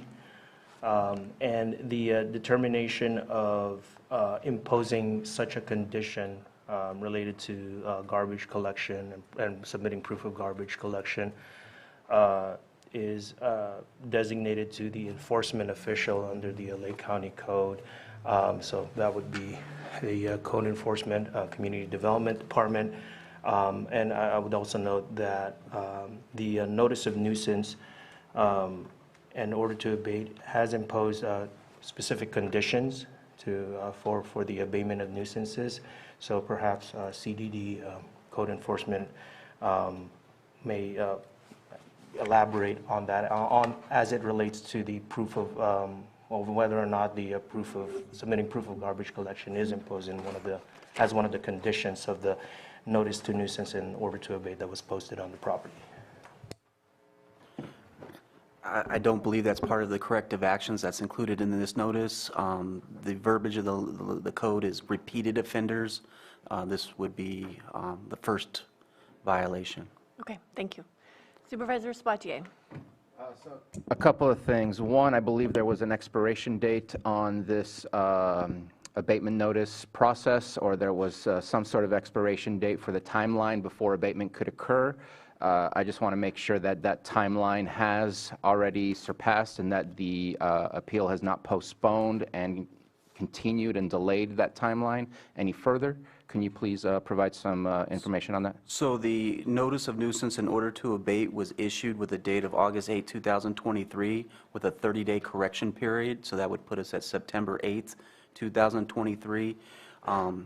We may need a request for a hearing or an appeal was made. I don't know if that stops the correction period clock until the issue is heard. I know it stays the action, preventing us from moving forward, but I don't know if it actually stops the clock, the 30-day correction period clock, until that issue is heard, and then if the clock continues after it's been heard. And so I'm going to ask County Council if there's an interpretation for that, if the clock keeps going, and if today the appeal is denied, if that September 8th date is sustained and we can go ahead and move on efficiently in getting to the point of abatement, if abatement is still required.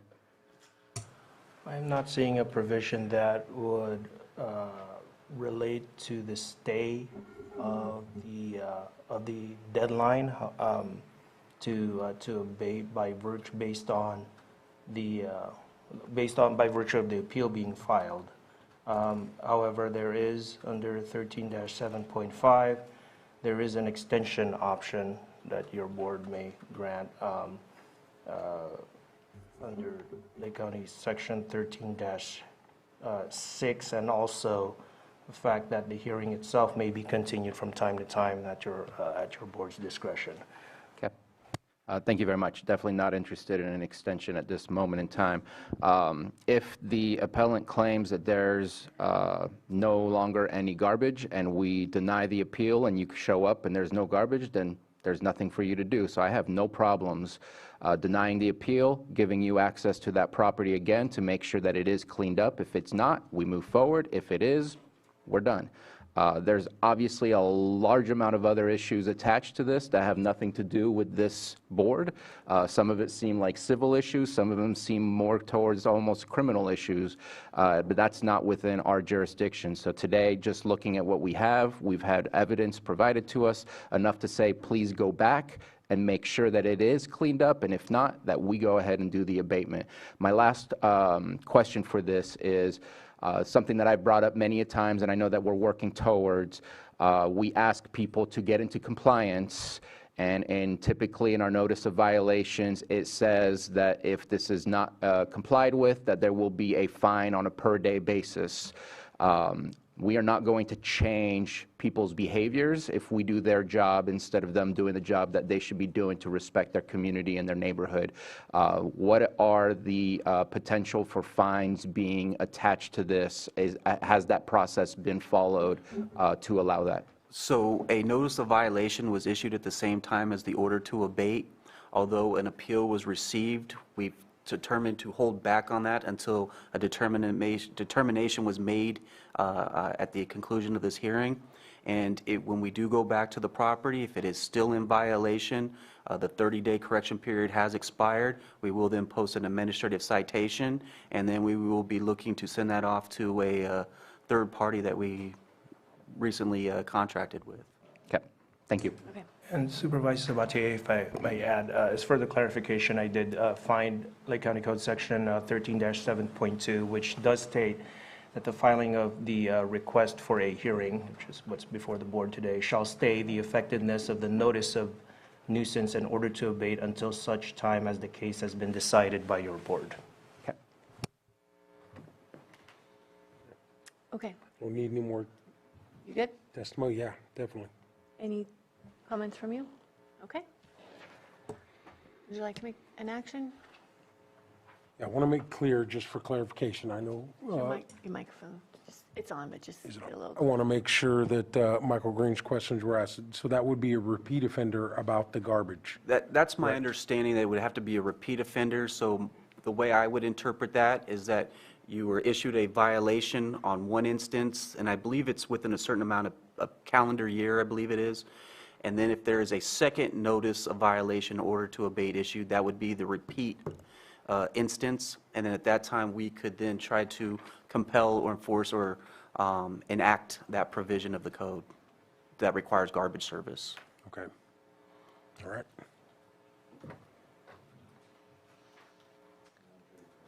Did you have a question, Mike, or are you ready? Do you have a question? So the action we're taking today is just relevant to denying the appeal and upholding the original notice of nuisance and the order to abate. And if the board votes in that direction, that order will move forward. There are other provisions in the Lake County Code, which I've asked questions about, and Supervisor Sabatier asked questions about, one involving administrative penalties, that's fines, that would go on top of the order to abate. The other would be if there's a repeat violation, there can be a requirement imposed for mandatory garbage service. Both of those things are costs above and beyond the actual cost of abatement that is being proposed today. With that clarification, I move that we uphold the notice of nuisance in order to abate and direct staff to move forward with the abatement process. I'll second it. It would be helpful if the board would determine a fair period of time. Because it was stayed, typically the board will then say this needs to be abated within 2 weeks, within 30 days. And I'm going to ask Supervisor Simon for that. It is his district. Yeah. Well, we didn't have the discussion as the board, but it has already been stayed. The 8th was the deadline, correct? So I would say no longer than a week, 7 days. Or at least to begin the process, because the process might take a little bit longer, but something along those lines. Thank you. I agree with that. 7 days. So moved as amended by Vice Chair Simon. Second again. Yes, and I do re-second, yes. All in favor? Aye. Opposed? Okay. Motion passes. Thank you.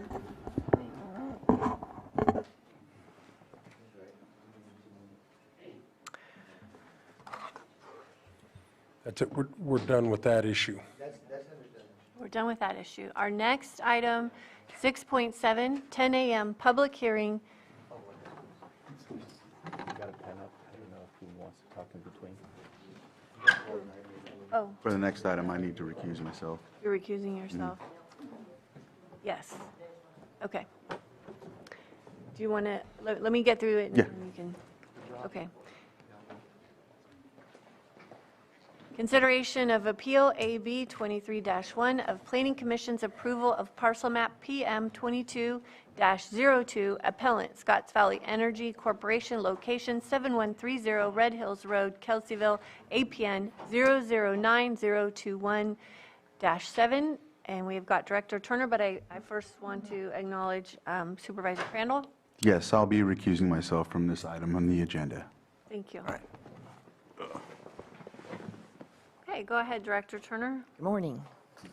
We have before you another appeal. This one is I was going to get to that. This is an appeal of one condition of the conditions of approval for an previously approved parcel map. And yes, it's an appeal, so we'll stand up. Wendy will conduct swearing in. Anyone who is here to testify on this item, please stand and raise your right hand. With your right hand raised, do you solemnly swear that the testimony you are about to give will be the truth, the whole truth, and nothing but the truth, so help you? I do. Thank you. So, thank you. We have Associate Planner Eric Porter here to present the staff report. We also do have a representative for the Scotts Valley Energy Corporation present in the room as well. Mr. Jordan, would you like to come up here and have a seat? We'll start with community development, and then we'll give you your opportunity after that. Thank you, Madam Chair. Eric Porter, Associate Planner. Good morning, everybody. And what we have before us, hopefully, is a kinder and gentler appeal. Scotts Valley Pomo initially submitted this application for a 4-lot land division, submitted in June 24th of last year. It was heard by the Planning Commission on May 25th of 2023, and their request was to divide a 34-acre split zone property located catty corner to Kitts Corner. The property itself has 14 acres of highway commercial along Highway 29 and 20 acres of rural residential, which is the land that they wanted to divide. So essentially it would create 5 lots, but it would be 4 buildable lots in the RR zone, and a 14-acre remainder piece that would be zoned highway commercial that would be validated through a certificate of compliance at a later date. So the Planning Commission approved them on May 25th with conditions, and one of the conditions required improvements to Red Hill Road, which involved widening the road, putting curbs, gutters, and sidewalks in, and putting down additional pavement. Mr. Jordan, representing the Scotts Valley Energy Corp., who had become the applicant, realized that it would be, in his opinion, cost prohibitive to have that condition kept in place. And so within the time frame required for an appeal, which is 15 days for a land division, Mr. Jordan submitted an appeal, submitted his rationale for why the condition was onerous, I guess, and why it should not be considered. And so his request to you is going to be to remove condition number Roman numeral 3, subsection 4, which requires improvements to Red Hill Road. Our recommendation is that we deny the appeal, keep the Planning Commission's original approval decision with the original conditions. And with that, I can answer any questions that you might have. Okay, thank you. And now, Mr. Jordan, I'll give you your opportunity.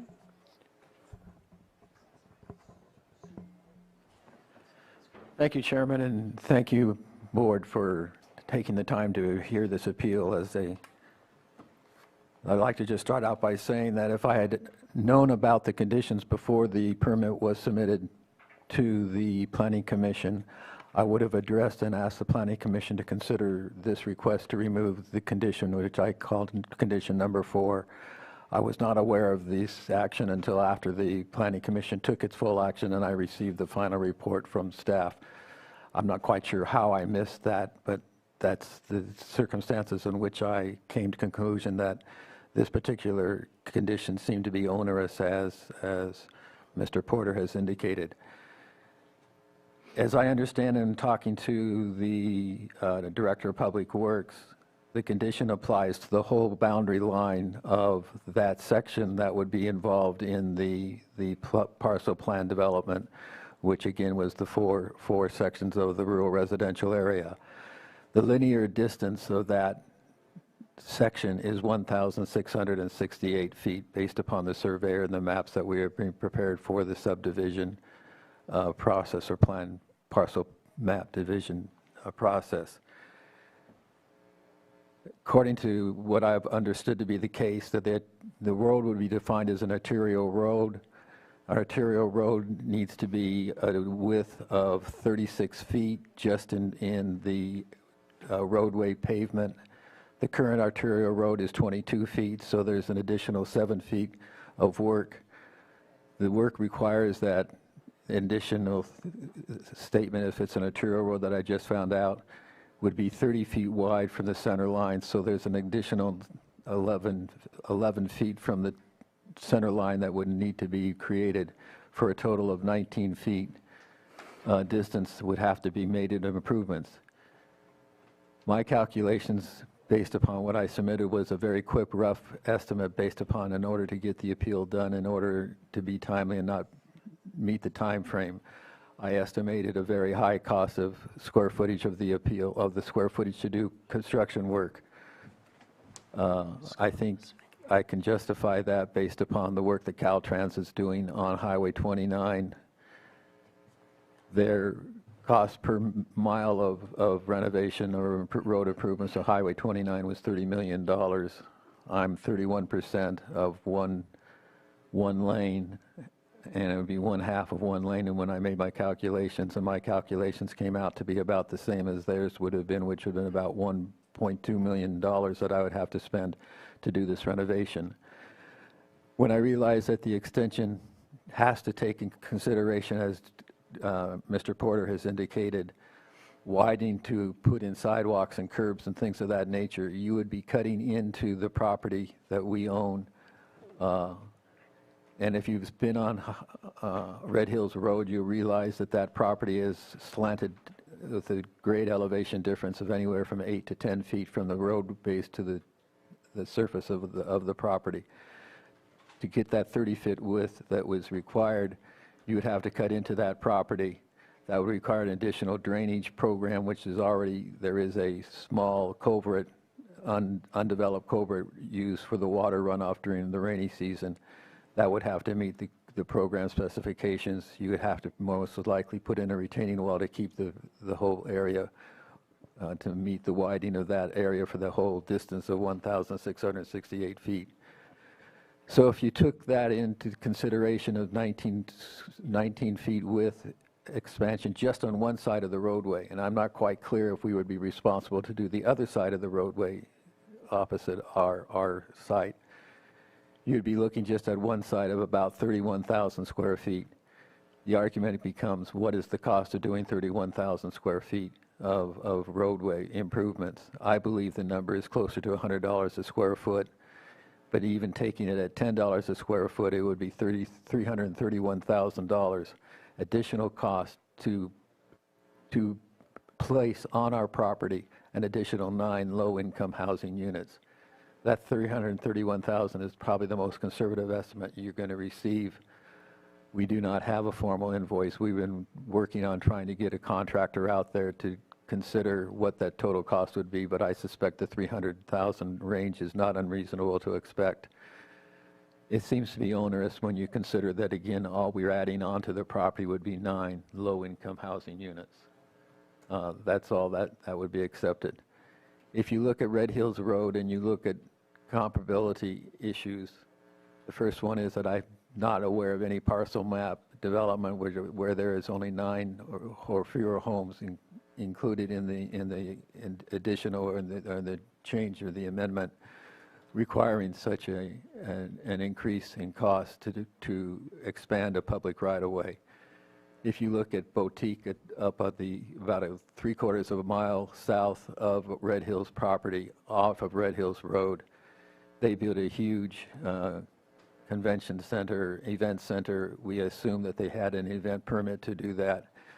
An event permit obviously generates tremendous traffic, but they have no requirement on their property to do any kind of road widening. And then if you look at Red Hills Road in its entirety, from its both terminuses at Highway 29 and Highway 175, it is a continuous 2-lane highway or 2-lane arterial road as it currently exists, and there's no improvements up and down the road.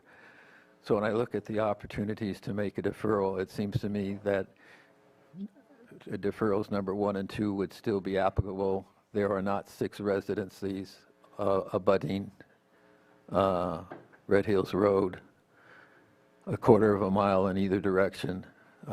It's mostly vineyards. There is 1 house that I've mentioned in my application south of the property across the street. And the other issue was improvements to Red Hills Road within a 1/4 of a mile at either direction, and none of that has been done on Red Hills Road either. So it seems to me that it's logical and fair to not expect us to widen the road for an area that would have very utility and usefulness relative to the rest of the world, unless there was some program or plan to actually widen all of Red Hills Road from the 2 terminuses that I just mentioned.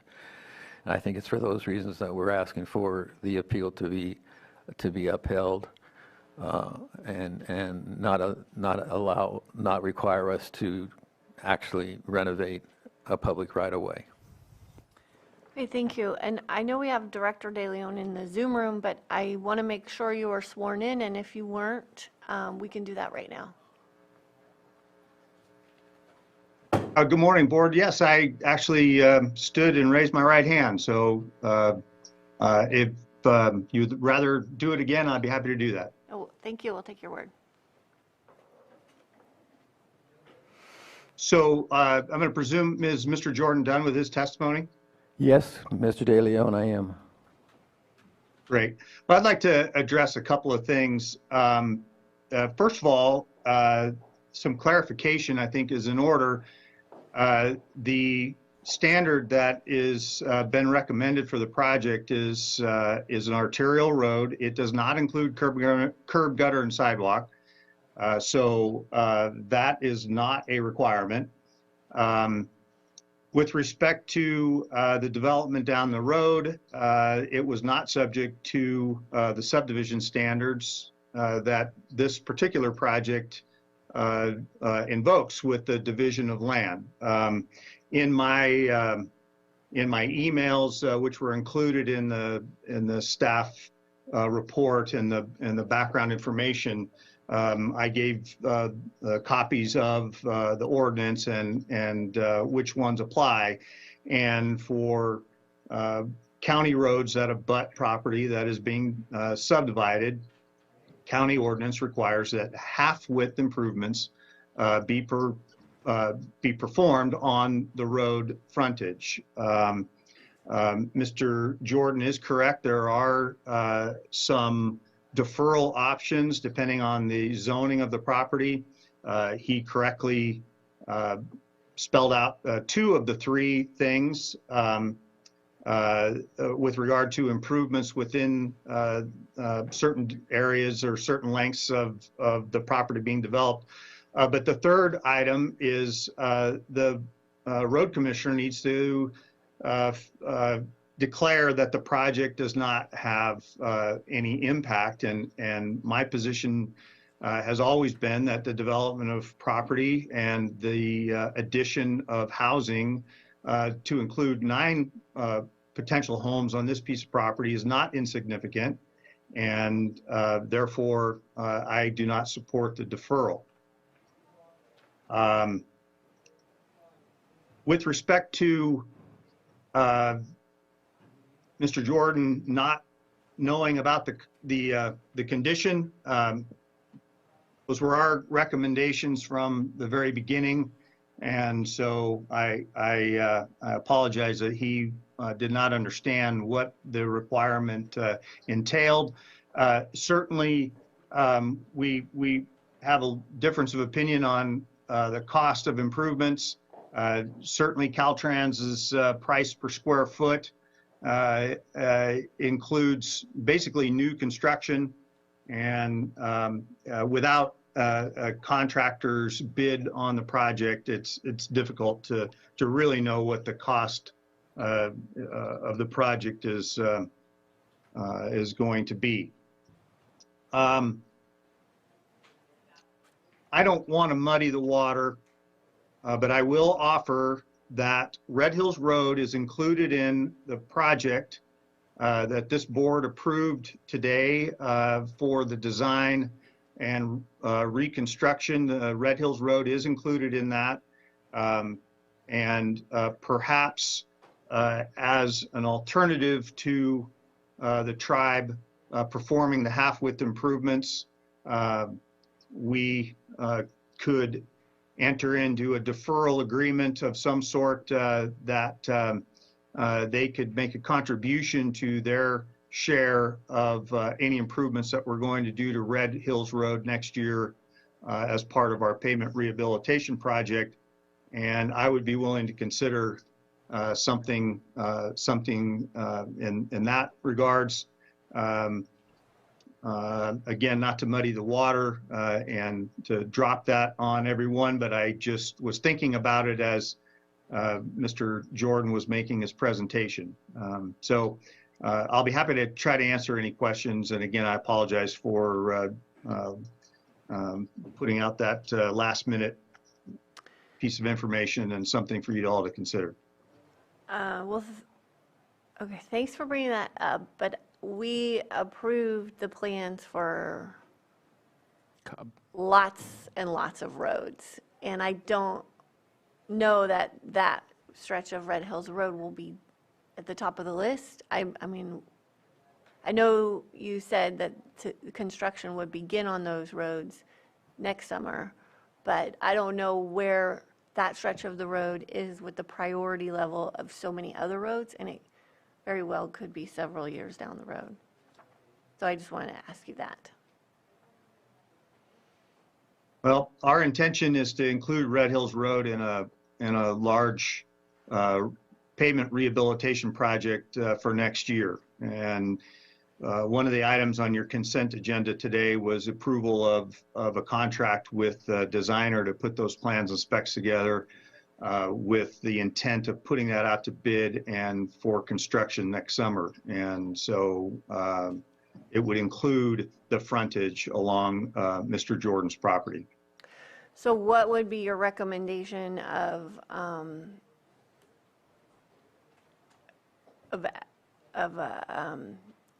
them supporting that work? What kind of fraction, what cost share?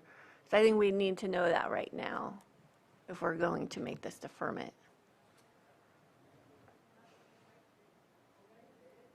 Well, I would probably suggest that in lieu of construction of improvements, that the tribe enter in an agreement with the County Public Works Department to pay their fair share of the cost of reconstruction of Red Hills Road along their frontage.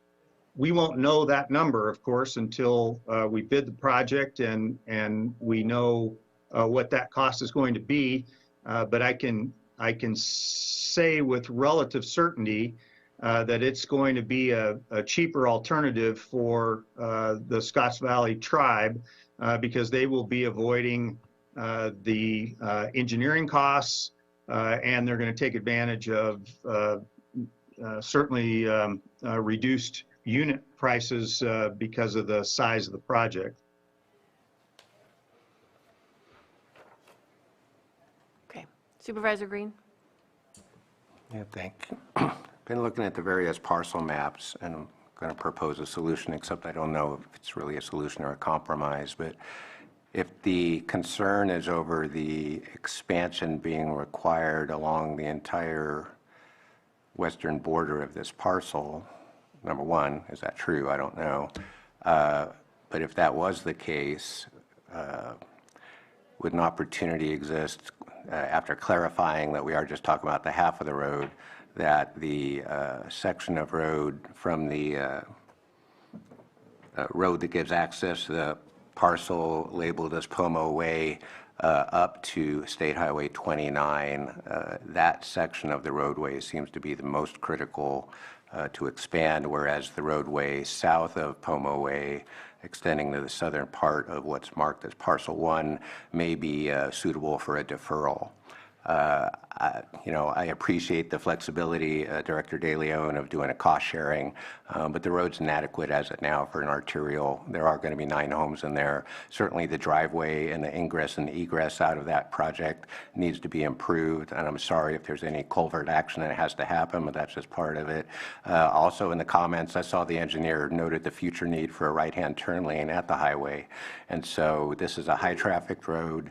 I would like to see improvements above and beyond just whatever resurfacing is planned. I'd like to bring us up to code, but if I can split the baby in half somewhat, it'd be about 2/3 of the linear frontage extending from the road that enters the subdivision up to Highway 29 would be subject to the improvement requirements, and then south of Pomo Way, possibly we could defer that section, if that would be acceptable to the parties.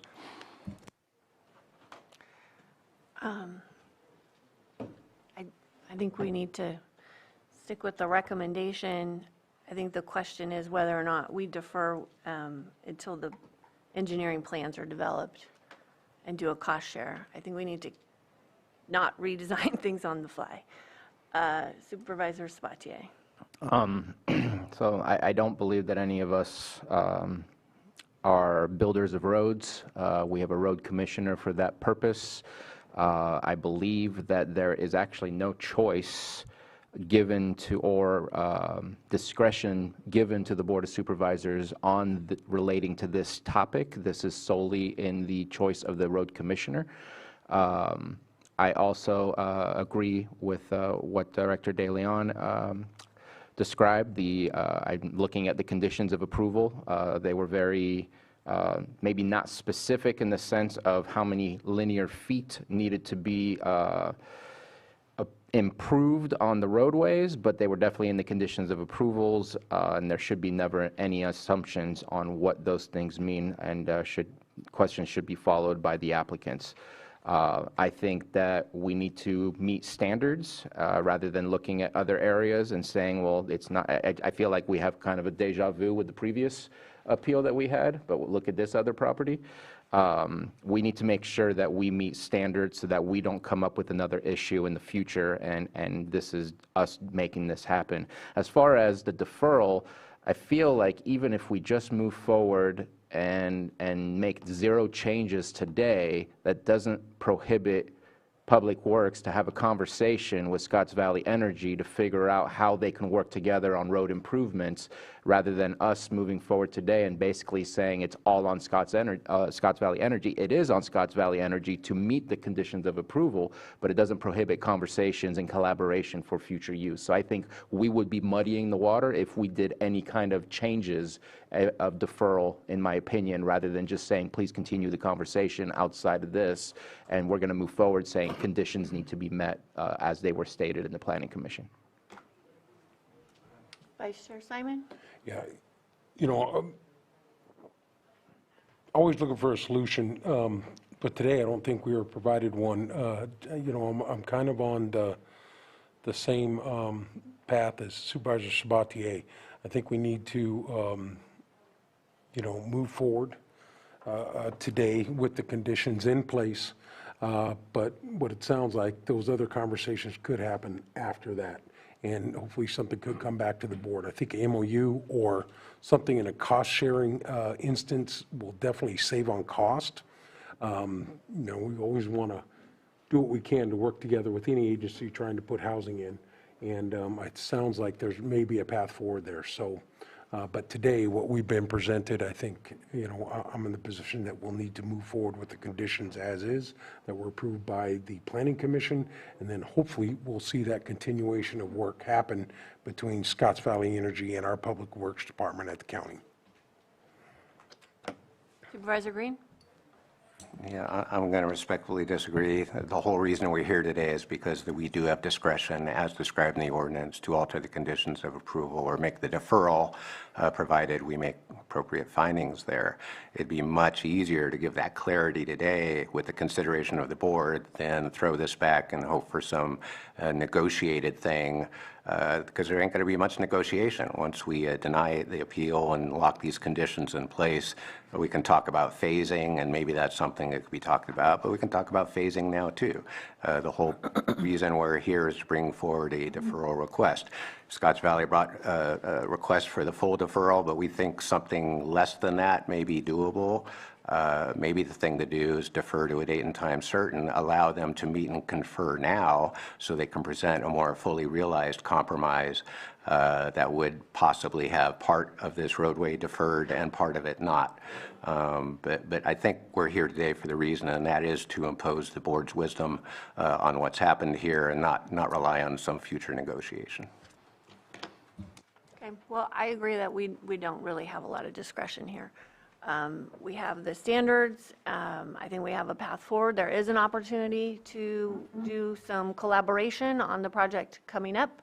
The plans that have been approved, I think there's going to be significant cost savings if you work with Public Works. But I agree that this should not be part of our decision today.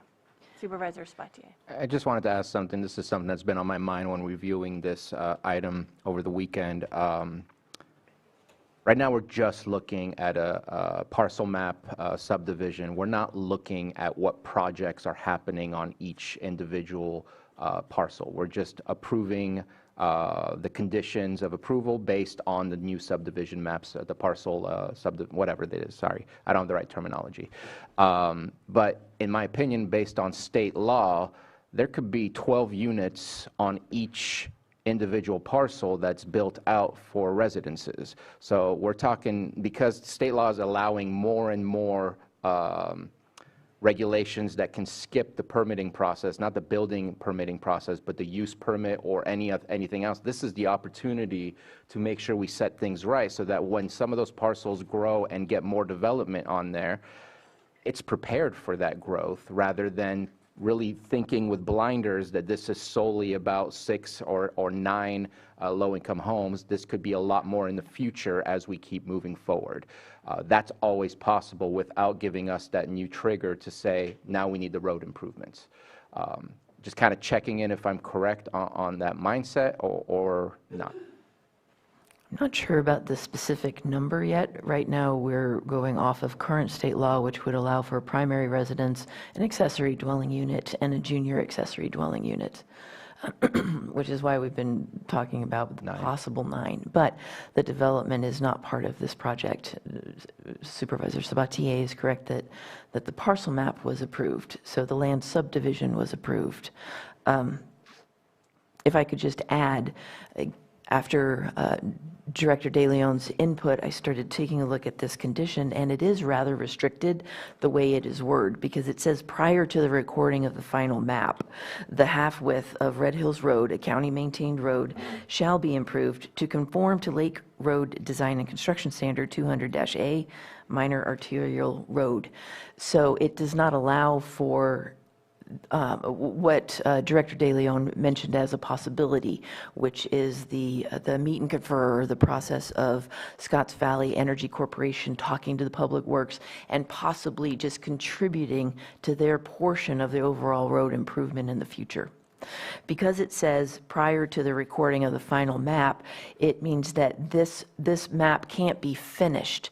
Which means the extra parcels would not be created, which would then inhibit the housing development. It would hold them back until the road improvements are done, rather than them getting to an agreement with Public Works for something that works out for the county and the property owner. So if the board is amenable, and if Lloyd thinks it's okay, I worked out a possible amendment to this condition that would then read, prior to the recording of the final map, developer shall submit payment to the Department of Public Works for the half width of Red Hills Road, a county maintained road, improvements to conform to the Lake Road Design and Construction Standard 200-A minor arterial road, or complete the required improvements.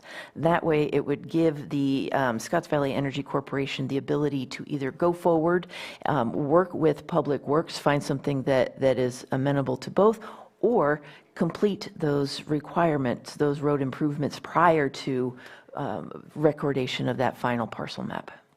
It just adds a little bit of room. What do you think, Lloyd? That would be fine. In essence, it would result in, for purposes of this appeal, granting the appeal in part with the modification to the permit or the specified conditions outlined as Director Turner has outlined them. Scott, does that work for you? Yeah, I don't have a problem with that. I didn't have a problem with Supervisor Sabatier's recommendation either, which effectively does the same thing, only now with Director Turner's suggestion that latitude to find an alternative way to accomplish the widening is put into the condition, as opposed to Scotts Valley Tribe and my department working out getting the same thing accomplished. I think it's either one will work, and I appreciate the board's consensus in allowing us the opportunity to find an alternative way to accomplish the same thing. It will, I'm certain that we can get that done. Okay. And once the engineering plans have been completed for this part of the road, you'll have a cost estimate that you can work on with Scotts Valley Energy. Yes. And with respect to timing, and I'm not disagreeing with Director Turner at all. With respect to timing, if the tribe started their designs today, they're probably not going to be ready for construction until next construction season anyway. So they're probably going to end up happening about the same time. But her suggestion and recommended modified condition would allow the tribe an opportunity to get the map recorded sooner. And so, again, I'm not opposed to it. Okay, thank you. Supervisor Green. Just real quickly, so if we modify the condition and add the ability to pay for the improvements, can the map record just based on the payment, or does the map record at the time the road is actually improved? Payment, right? Possibly payment. Can we do that? Can we accept payment in the present tense, get a map approved, not really knowing what the county's schedule is for doing the improvement? Does that substantially conform with the ordinance that says the developer has to comply with, what was it, 200A? In essence, we are deferring 200A. by doing a cost share and putting us on the county schedule. So can we record the map if the county has not yet scheduled the 200-day construction, even if they have received payment? A map can be recorded upon satisfaction of all outstanding conditions of approval.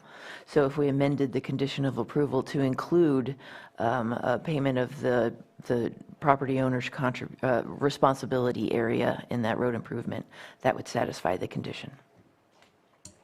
Is Mr. Jordan able to buy into that today? I certainly appreciate the thoughtful consideration that the board has given, as well as the director, Mr. De Leon, and Director Turner. I would just add a third option, which is not knowing what that price is, not understanding that Scotts Valley has no funding to pay for any of this kind of construction, whether it would be $10,000 or $1 million, whatever the range is. The third option might be that we simply withdraw the application entirely and not continue forward with the subdivision. Yeah. And we would remain with the three buildable houses that we are allowed on the property at the moment. That would be a third option that your board may need to understand. So it really depends on what that engineering cost is, what that price is, and where we would be able to find those dollars, because we don't have discretionary dollars like several of the other tribes have. Well, that would be your option if you don't choose to go forward. But for today's purposes, it sounds like we have a consensus. And I believe it's 2 years if there's no 2 years. So no activity on an application. Okay. Right, so we can make a motion but to do this, but that will be your choice. Right, and then I would just ask that it's understood that we'd like to move forward and establish the third house that the current zoning allows for. Okay, so are you ready for action? I'm good. Okay. It's my district, so Vice Chair Simon, would you? Just one clarification. Is this a 4/5 vote that we'll need on this one? Just want to ask, just in case. Yeah. Don't believe so. So the default would be a 3/5, a majority vote. All right, just thought I'd ask a question. And just as a soft reminder for the board, since this is a decision to either grant or deny the appeal, that specific identified grounds be made, mainly on the staff, on the recommendations made on the staff reports. That should be reflected in the board's motion. And I believe the sample motion language has been provided in the report.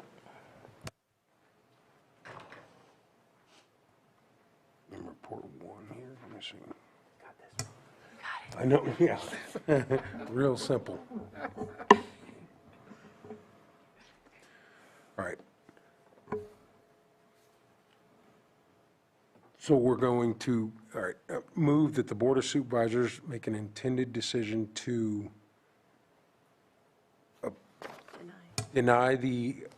partially deny the appeal or deny the appeal? It would be,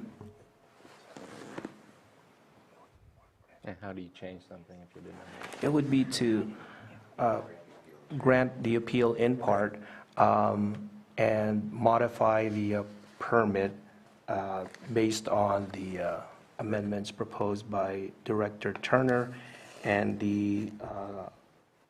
that decision would be based on the grounds specified in the staff report, subject to said proposed amendment outlined by Director Turner. So moved. Second. All in favor? Aye. Opposed? Motion passes. Thank you. Thank you. Yeah, that was. Thank you, Supervisors. That's what you get for being vice.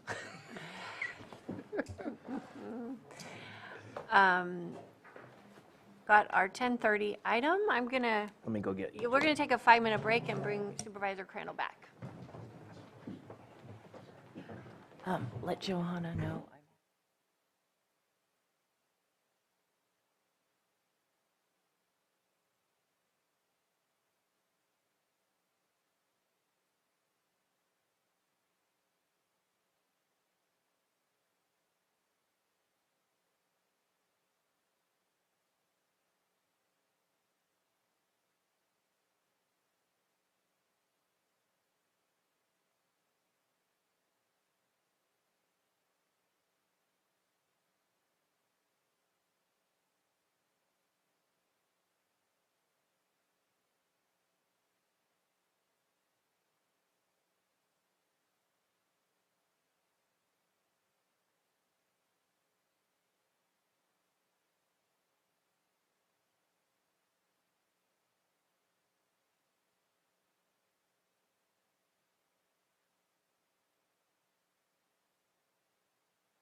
And county council gets one also. Yep, she's running today. Okay, welcome back. 6.8, 10:30 a.m. Public hearing, consideration of draft ordinance amending Chapter 5 of the Lake County Code relating to permitting, agriculture exempt and temporary cannabis processing structures, and amending Chapter 27 of Lake County Code regarding mitigation fees, and amending Article 68 of the zoning code regarding definitions of temporary building types. Director Turner. Thank you. Director Turner, Community Development Director. I also have with me our Code Enforcement Manager, Andrew Amelung. No, I don't. Our Cannabis Program Manager, Andrew Amelung. Sorry. And also, I wanted to thank a couple members of our Cannabis Ordinance Task Force for joining us today. We have Rebecca Harper, who sits in the Farm Bureau chair, and Jennifer Smith, who represents LCCA? Correct. Yes, Lake County Cannabis Alliance. Alliance. The ordinance that the board gave us to take through review process has been well vetted at numerous meetings from the Cannabis Ordinance Task Force, as well as the Agricultural Advisory Committee and the Planning Commission. And to go over it in detail, as well as address any environmental analysis or results, I will turn it over to Andrew. Thank you. This is Andrew Amelung, the Cannabis Program Manager. As you know, this ordinance would primarily allow a path for our approved cultivators to pursue temporary processing structures. An additional aspect of it was covered for ag-exempt structures. However, I'm going to let my director speak to that as I wrap up towards the end. But the primary focus here is processing structures, temporary processing structures. The regulations included cover application requirements, setback requirements, allowable footprint size, slope requirements, electrical limitations, and inspection requirements, guidelines for the use of generators, as well as limitations on the duration of use. As you know, a little background, the resolution that started this process was approved on September 27, 2022 by the board, and then sent to the Cannabis Ordinance Task Force for review and recommendations. They reviewed it between October and January. The recommendations were then taken to the Agricultural Advisory Committee on February 27, 2023, and then to the Planning Commission on April 18, 2023. And then, as you probably remember, between April and May, it came to the board and was discussed extensively and continued as well a handful of times. And then ultimately, some of the aspects of the original ordinance were decoupled. Whereas some parts of it could be categorically exempt, those parts moved forward. The other parts were determined that they needed to undergo a CEQA review, which we completed over the summer, and now we are returning with our findings. So the project setting was essentially triggered from an increase in demand in these temporary structures from our approved projects. For the most part, many of these approved projects included a permanent processing facility or structure. However, due to market conditions and in the cannabis industry falling in 2021, combined with increased construction costs, have been very prohibitive for our approved cultivators to basically implement their permanent processing structure, which is why they're pursuing these temporary structures to serve as a bridge until they can get to the point to construct their permanent structure. Furthermore, just countywide, we are looking at 141 approved use permits. Of those 141 approved permits, 107 are for outdoor cultivation, while 25 are for mixed light or indoor, and the rest are for manufacturing, processing, and retail sales. As part of the analysis, staff looked at general plan conformity, which included Chapter 3 on growth and development, policies taken from Chapter 3 and applied for consistency with the general plan include permitting procedure regulations, agricultural buffers, and diverse economic base. Chapter 7 was also covered for health and safety, and policies reviewed for consistency with the general plan include development constraints, interagency coordination, development requirements, contamination prevention, and inspection of hazardous material handlers and waste generators. And finally, Chapter 8 was also covered for noise. Policies reviewed for consistency include noise compatibility guidelines and sensitive receptors. The zoning ordinance conformity and general requirements were also covered, and given the fact that this is really only applicable to approved projects that have already met the standards of Chapter 21, the zoning ordinance, it was found that the proposed ordinance was consistent with our zoning ordinance conformity. In terms of environmental analysis, an initial study was conducted and a negative declaration was determined to be the case due to the existing regulations and the applicability only on approved projects that have already undergone a CEQA evaluation. There are a handful of comments and concerns which I'll briefly get through, then we can open it up for a broader conversation. There's still aspects of this that probably people still have questions about, and I imagine the discussion could help clarify some of the issues. So let's see here. The first concern would be the temporary nature. We did receive your comment, your email. There's language that covered 3 years for these temporary structures, but then there was also language in some of the recommendations that followed 60 days. I believe that stemmed with the initial idea to open up a temporary processing facility for 60 days during the harvest season, so once per year, especially for our outdoor cultivators, and they could do that for up to 3 years. However, through further recommendations, I believe Director Turner can clarify this, is that the recommendations also included being able to use, especially in the terms of the containers, to be able to keep them on site and use them for storage when not in use for processing. Which again, as you guys know, but just for everyone listening to clarify, the 2 primary temporary structures proposed through this would be containers for processing as well as general purpose tents for processing.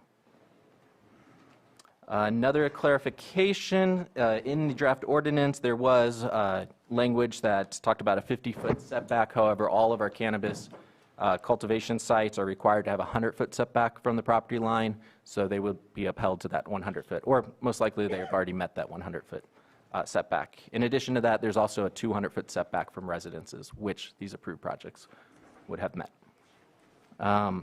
Further comments, there was some comments from the public, some confusion on processing versus drying. In those terms, the task force did make the recommendation to go with a drying structure ordinance. As the ordinance moved through various rounds of recommendation and review, it was ultimately decided to go with the word processing based on the DCC description for cultivation processing, which includes trimming, curing, drying, grading of the cannabis, packaging, or labeling cannabis. So we can expect that a variety of those activities would be involved. So if we just use the word drying, then that could technically limit somebody from bucking and trimming. So furthermore, let's see here. Okay, ag exempt structures, I do have some comments on those, but I'll hold off on those until Director Turner can address the fact that it was stricken from the previous ordinance. There is some language in the current clean version of it that was attached at the end of it, at the end of that ordinance. But yeah, I'm just going to hold off on that topic for a moment. There's a couple more to get to. There was some confusion about the terms for mechanical equipment, especially in the initial study, which often referenced air filtration.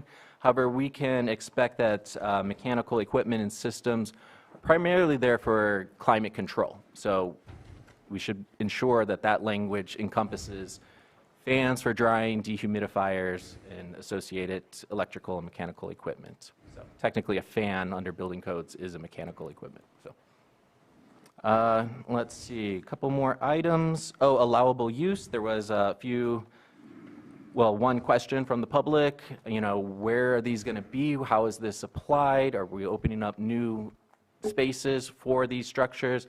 The answer is no. They would not be allowed outside of an already approved cultivation area.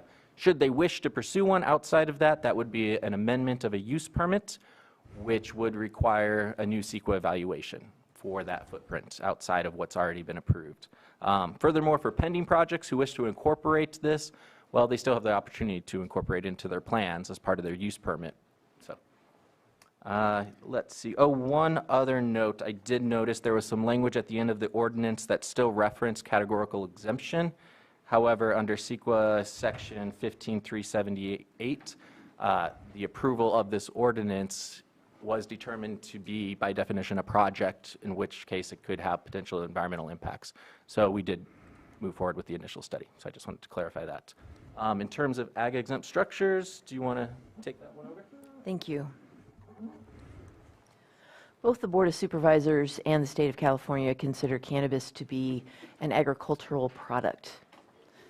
Because of that, when I first returned to Lake County as Deputy Director and was processing or signing on ag exempt permits, it did not occur to me that actually we wouldn't already have considered cannabis to be appropriate for an ag exempt structure. So there have been a few that I've just compared to the criteria that are required for an ag exempt structure, the minimum parcel size, the ongoing commercial agricultural use, and so I signed off on them. Hoping that wasn't a big, huge blunder. Since then, I have not done it since we've been working on this ordinance. However, I would want to point out that it was the unified recommendation of the Cannabis Ordinance Task Force, the Ag Advisory Committee, and the Planning Commission that we retain the ag exempt guidelines and requirements as they currently stand and just allow commercial cannabis permittees to be able to apply for an ag exempt structure just like any other farmer. So that is why it was stricken from in your red line, it was just removed because the red line version reflects sort of the track changes version of the different recommendations, whereas the clean version integrates the recommendations from those three bodies. The draft ordinance does include a few typographical errors and areas that were expressed of concern on County Council when they were doing their review for this hearing. And so I would also defer to County Council regarding a few of the tweaks that need to be corrected to see if they actually count as substantive changes. If not, then the recommendation of this department is the approval of the CEQA analysis, our initial study by the board, as well as approving a first reading of this ordinance. Thank you. One further comment concerning your question about line 16, page 4, where it states shipping containers, it should state general purpose tents. So. Okay, thank you. You're talking about letter H?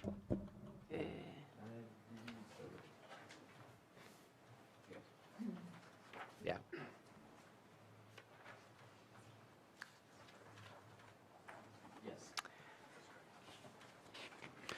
Okay, did you have anything to add, Lloyd? Yes, so upon review of the ordinance that was attached to the agenda item packet for this, there appears to be some substantive changes coming out of our office's review of this, and in addition to some of the more minor typographical corrections. So, and some of the points of clarifications may necessitate some follow-up discussions between the two offices, our office and Community Development Department. So one option for your board, since it is in the first reading of the ordinance, is to continue this, the first reading of this to a specific date and time, give staff enough time to have clarifying discussions, and so on the continuance date, there would be a version of this that would incorporate all of the changes as well as CDD staff's references, the comments made by CDD staff in presentation for this item. So that is one option for your board. Okay.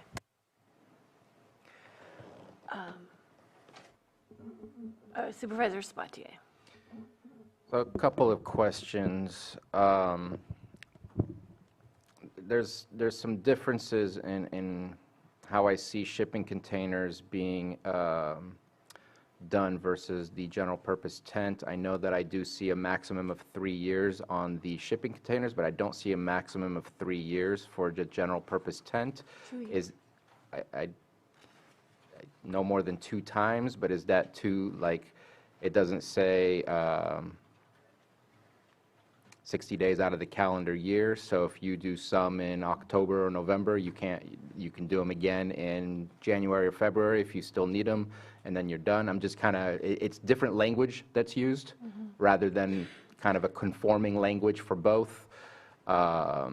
And why 2 times rather than 3 times when one of them's 3 years and one of them's 2 years? Just kind of curious as the difference there.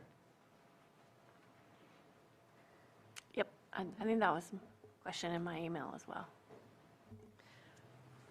The discussion, and if the Cannabis Task Force members would like to chime in on this one, it's my remembrance that the discussion for keeping the shipping containers for an extended period of time was actually limited only to shipping containers and being able to use them for storage outside of that 3-year time. We had no such discussion regarding maintaining a temporary drying tent or a temporary tent over a 3-year period. So that's why the change was made only to that one. But I'll welcome any input from task force members.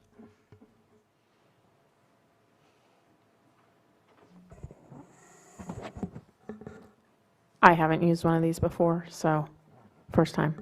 Okay. Yeah, so I would just agree with Maria. I think that the reason there's a discrepancy, if you will, between that is just because of the more permanent nature of a shipping container as opposed to a tent. You know, there may be instances where shipping containers could be used for other purposes, whereas tents typically are of a more temporary nature. So I think that's really the only reason for that difference.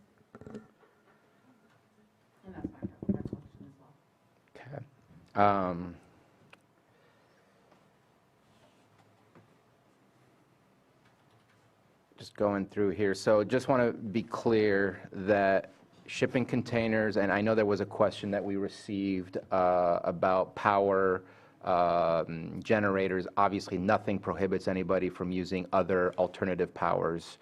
This is just making a state like a solar or anything else like that. This is solely saying that generators are available or allowed as long as you meet these criteria. I just wanted to clarify that. Yes. Additionally, there was conversation at the Cannabis Task Force level that did not make it into this ordinance, and the request was that generators be dealt with instead of sort of piecemealing and for separate uses, if the generators themselves, the regulations surrounding them, become more universal for all different uses. But since that didn't directly belong in this ordinance, it was set aside as a side recommendation. Okay. And then the reason I brought up the power issue is we are changing the ag exempt description in our fire mitigation fees and saying that if there's power attached, that fire mitigation fees will be due. I just want to make sure I'm reading that correctly. The use of electrical in an ag exempt structure does require a building permit for the electrical. That is where the fire districts would be notified of that. Okay. I just wanted to make sure and clarify on that. Then there was a statement by Mr. Amelong that it's processing, not drying, but yet the title is dry shed. Do we need to say processing shed? Does that matter? Just kind of curious, since it seems very specific about the activity in the title. Should say process. I can speak to that. Yes, I would prefer to use the term processing. Okay. I just wasn't sure if it was changed already or if you were asking us to make that amendment on what was already provided to us. Yes, I understand. Yeah, we can make that change to the language within the ordinance, whereas the initial study and the staff report provided refer to processing structures. So. Okay. And then I have 2 last questions. One of the things that I know was submitted originally to the group to review, and I'm not going to argue it right now, but I just want to make sure that it's put out there. We are approving farms that are between 10 and 5 acres right now for up to like 10,000 square feet or whatever it is that the maximum square footage is for cannabis farms. And I know that the ag exempt, I believe, starts at 10 acres. And so we may have farms that do not have access to that. Have we heard from those farms about the unavailability of accessing an ag exempt structure such as a container or a general purpose tent? Well, I think one thing to keep in mind is that the recommendation would be 10% of the canopy area would be the limitation for the processing structures, whether tents or containers or ag exempt structures combined, a variety of those. Keep in mind that for outdoor cultivation, there's a 20-to-1 ratio. For 1 acre of cannabis canopy, you need 20 acres within your parcel. So let's say a 5-acre activity of canopy would essentially have 20 times that acreage. So the parcels are most likely going to meet that requirement. However, there is a recommendation to bring it down to 5-acre minimums, especially when you get into the specialty cottage use permits, as well as some of the mixed light use permits, which tend to be smaller operations. Yeah, and I'm thinking just your general farm as well. We'd like to motivate people to get involved in our ag industry, and sometimes it doesn't start off with 20 acres or 100 acres, and if you start off with 5, still having access to that ag exempt. So just something in the future to think about. If we didn't change at all the definition of ag exempt and it's still the same, then it's still, you have to meet the 10 acres in order to be to access an ag exempt building. And I think anybody who's farming, no matter if they have 5 acres or less than 10 acres, should have access to that in order to have equity in how they can run their business and be successful. And my understanding that that recommendation was considered, but I don't think it's part of this ordinance. We're gonna be bringing that back to you at a later date, I believe. I just wanted to make the statement. And then the last one, just to understand you correctly, this is a negative declaration. The CEQA exemption language is still there as far as the ordinance itself. Yes, that was my last comment when I was giving the overview that. Like Section 5, the proposed ordinance is exempt under CEQA guidelines. At that point, that language needs to be changed to say the specifics of the findings of the initial study? Correct. Okay. It was not exempt, said we didn't undergo an initial study. Okay. Andrew did a great job with his staff report and with the CEQA evaluation. Modifying the ordinance was my job, sorry. Oh, I do have one last thing. When we create new laws, there's times of a period of non-enforceability. I know that this may come back to us for another first reading because of the amount of adjustments we're making, but I also know that we're getting into the time period where people are going to want to dry and start drying. And I know that there could be a time for education and a time to try to get people in the fold, but not go after people and start fining people for not meeting exactly the recommendations that are here, and then maybe looking at next year as starting the enforceability, just offering that as a potential avenue in the midst of where we are in the season at this moment in time.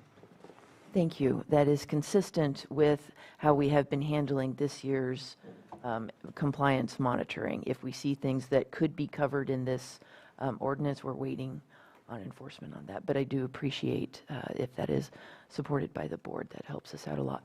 Yes. Yep. Okay, Supervisor Green. Yeah, thank you. Appreciate the hard work by staff and also the task force. Thank you for joining us. It's cool. We didn't do that back in the day. It's good to see you here. I heard you say that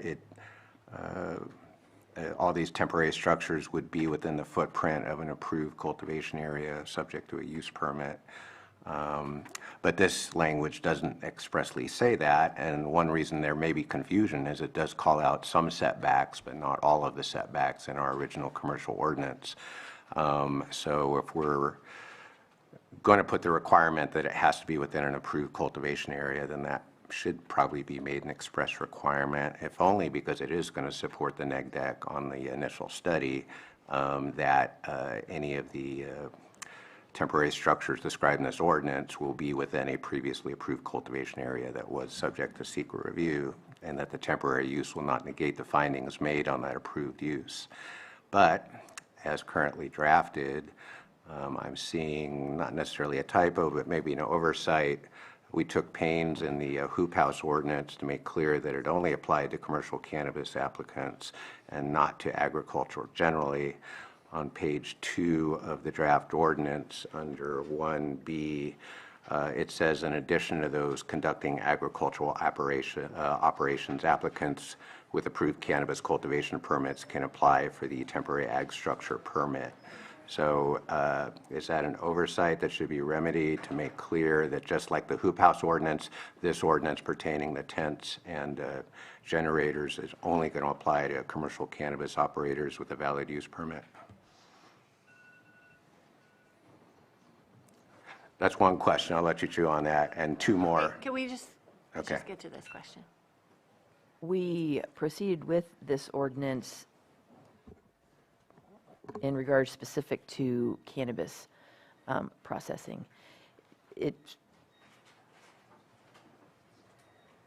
And I think that's correct. And in that case, I would suggest that introductory clause in that paragraph be stricken. The other ordinance did also impose a requirement for surety bonds. I don't see that requirement here. So if this is getting morphed into the larger ordinance, and that will also apply to this, maybe it's just, I need some reference there in the staff report to make sure that surety bonds would be required, certainly in the case of shipping containers. And my last thing, I do agree with the comment, we should probably take a look at generators generally. I would like to see an express requirement, even if it's only parroting the idea that there has to be a 200-foot minimum setback from any off-site residence. We may need to repeat that idea. And if I were to go above and beyond where we are currently with the commercial ordinance, I'd suggest a requirement of a sound muffling enclosure around any generator that's used for continuous purposes. But that's this. Surety bond, making sure this applies only to commercial cannabis, and maybe some clarification on setbacks, and maybe the addition of sound muffling enclosures. The surety bonds we talked about because of so much plastic being left, and I don't know that it's necessary for the containers that will be converted into storage in a tent that will be taken down. I'm going to strongly push for that. Those containers, they multiply like gerbils, and they are messy, and they are rusty, and even if it is common practice in the industry, it's not a common practice we want to encourage, and we certainly want to have the ability to remove those if they're not in compliance. Surety bond is where we do that. But Can I add some there are clarification? standards for containers if they're not being used. So again, I think there's other vehicles to deal with that. Can I just add some brief clarification, at least my understanding of why there's not necessarily a statement or a clause distinguishing whether these requirements apply to traditional operations or cannabis operations? It's just my understanding that because this is a cannabis ordinance specifically, there's not necessarily a need for a statement of that nature. I think it's kind of, should be somewhat obvious. Okay, do we have any other comments from the board?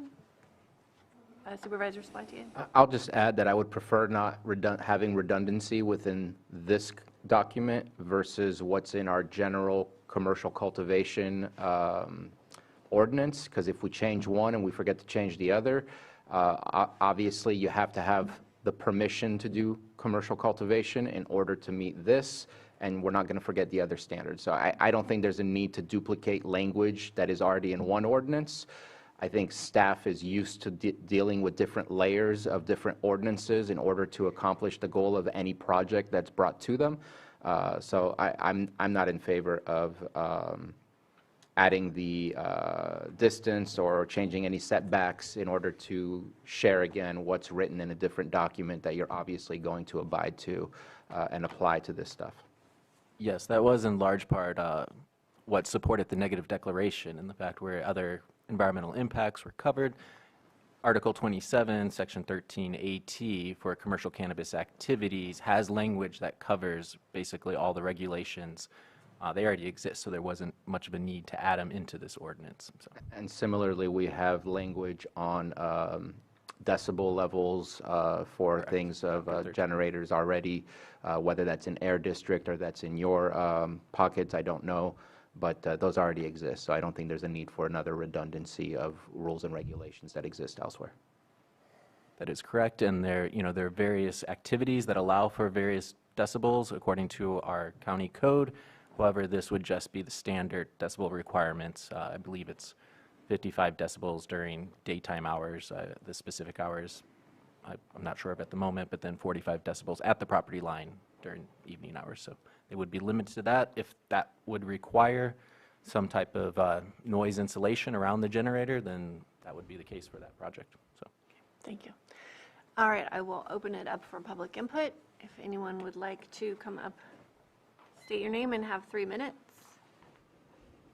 Good afternoon, Chair Pyska and Board. I'm Sarah Bodner, Policy Director for LCCA. I wanted to say thank you to this board for the creation of the Cannabis Ordinance Task Force, which really originated around this body of work, which was creating a workable temporary drying structures ordinance for the industry. And I would share with all of you that of all the community groups that I've participated in since 2016, since Prop 64 has been adopted, I think this has been the most constructive community group of stakeholders that have come together around setting policy. And for appointing the community members, this has been an exceptional experience of people really coming to the table to have a discourse that's been absent in the history of policymaking, where we've got fire and ag and neighbors and CDD and the industry sitting around a table together. It has allowed for education, for cannabis operators to explain what it's like to grow and dry and sell cannabis in today's market. So I think the policy you have in front of you is born of that, and it's a testament to this county's commitment to getting it done. I don't have to belabor how long it has taken us to get here. And I'm slightly discouraged to hear that at this late stage, County Council has some issues with the language, and I wish that had already been reviewed before it got here, but nonetheless, let's do it right.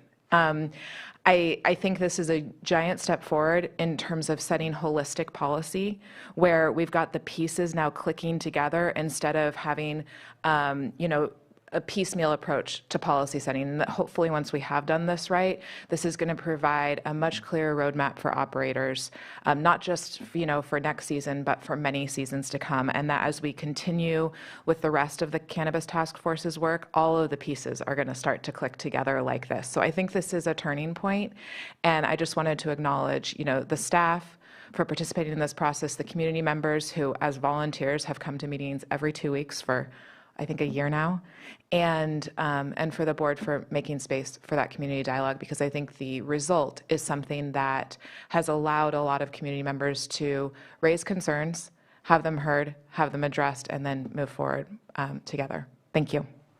Thank you, Sarah. Anyone else?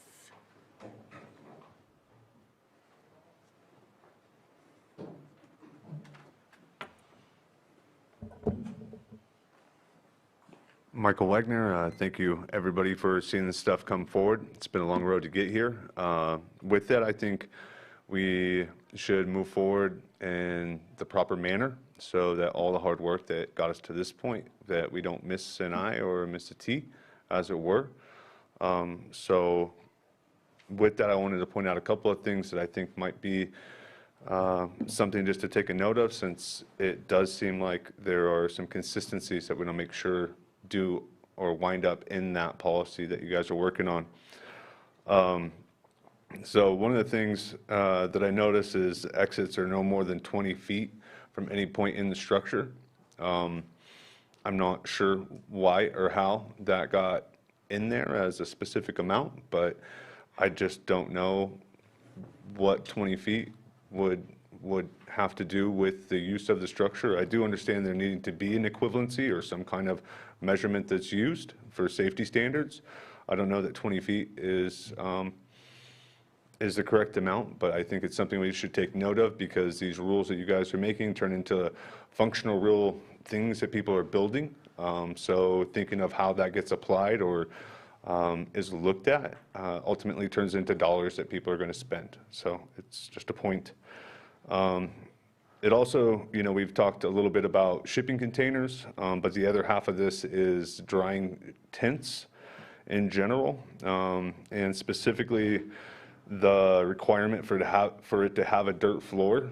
When it comes to testing for microbials, for everybody going to market, if you have fans and dirt floors, you are bound to ruin your microbial scanning or screening for laboratory processes. So I think that intrinsically that is a problem. Having a dirt floor and fans blowing, you're going to have dirt and microbes that wind up on the cannabis, and ultimately they won't pass their state required laboratory processes. The generators, which I really appreciate that that's been noted, because that is a nice alternative or something that people can use. It says Tier 4 is highly recommended. I might think that it should say is required, just for point of reason.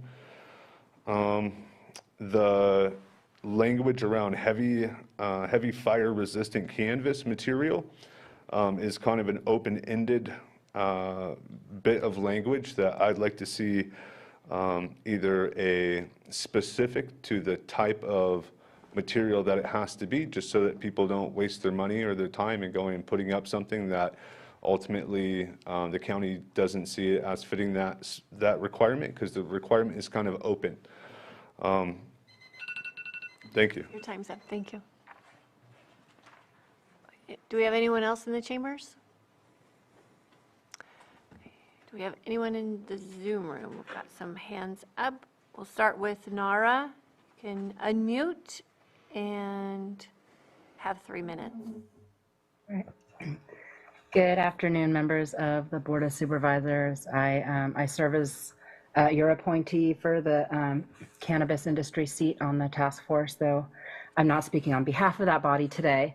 I do want to thank you for putting this task force together. It is it's really starting to produce some great work with all the important stakeholders at the table from the very beginning. And so I think what we're sending forward is vetted and still goes through other policy committees before it comes to you.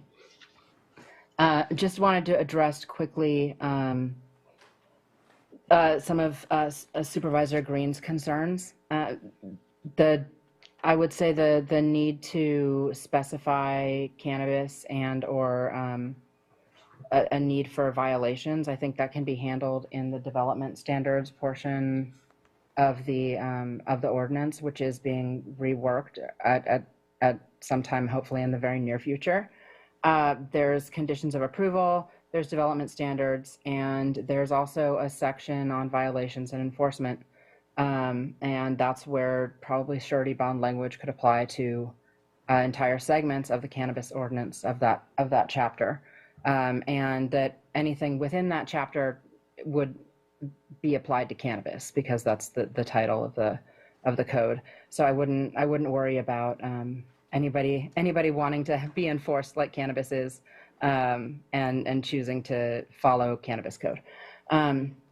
But again, thanks for your thought. Wish we had been able to get something together for this season, but appreciate that we have something moving forward that's going to last for a while. So thanks so much. Thank you, Nara. And next we have Damian Ramirez.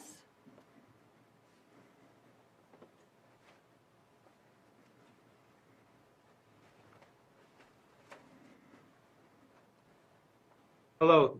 Thank you for your time, Board of Supervisors. This is Damian Ramirez here. Looks like there's been a lot of progress done, and I appreciate all the hard work from everyone involved. The task force has been a wonderful step in the right direction. A couple things that just come out to me. I am a little concerned with the language when it comes to the mechanical installations being prohibited except for odor control systems.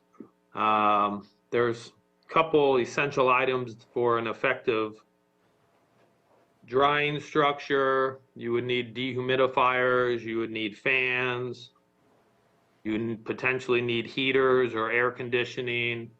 So if we're doing this to help the industry process their product properly, we probably need to allow them to have the proper tools to do that. I'm sure that shouldn't be too difficult since these are going to be under inspections and standard permits for electrical installations. So just wanted to make note of that. Just a brief response to Mr. Wagner's comment on Tier 4F required. Doesn't seem to make too much sense. You need to comply with the applicable air toxic control measures. So what those are, what the requirements are, it kind of speaks for itself there.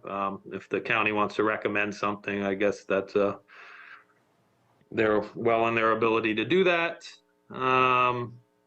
And the generators is just, I just want to thank you for including them in here. You know, when the cannabis exclusionary map was drawn up, it's put a lot of farms in very remote locations without traditional, you know, access to traditional electricity. So I appreciate that in there. That is imperative for a lot of operators within the county.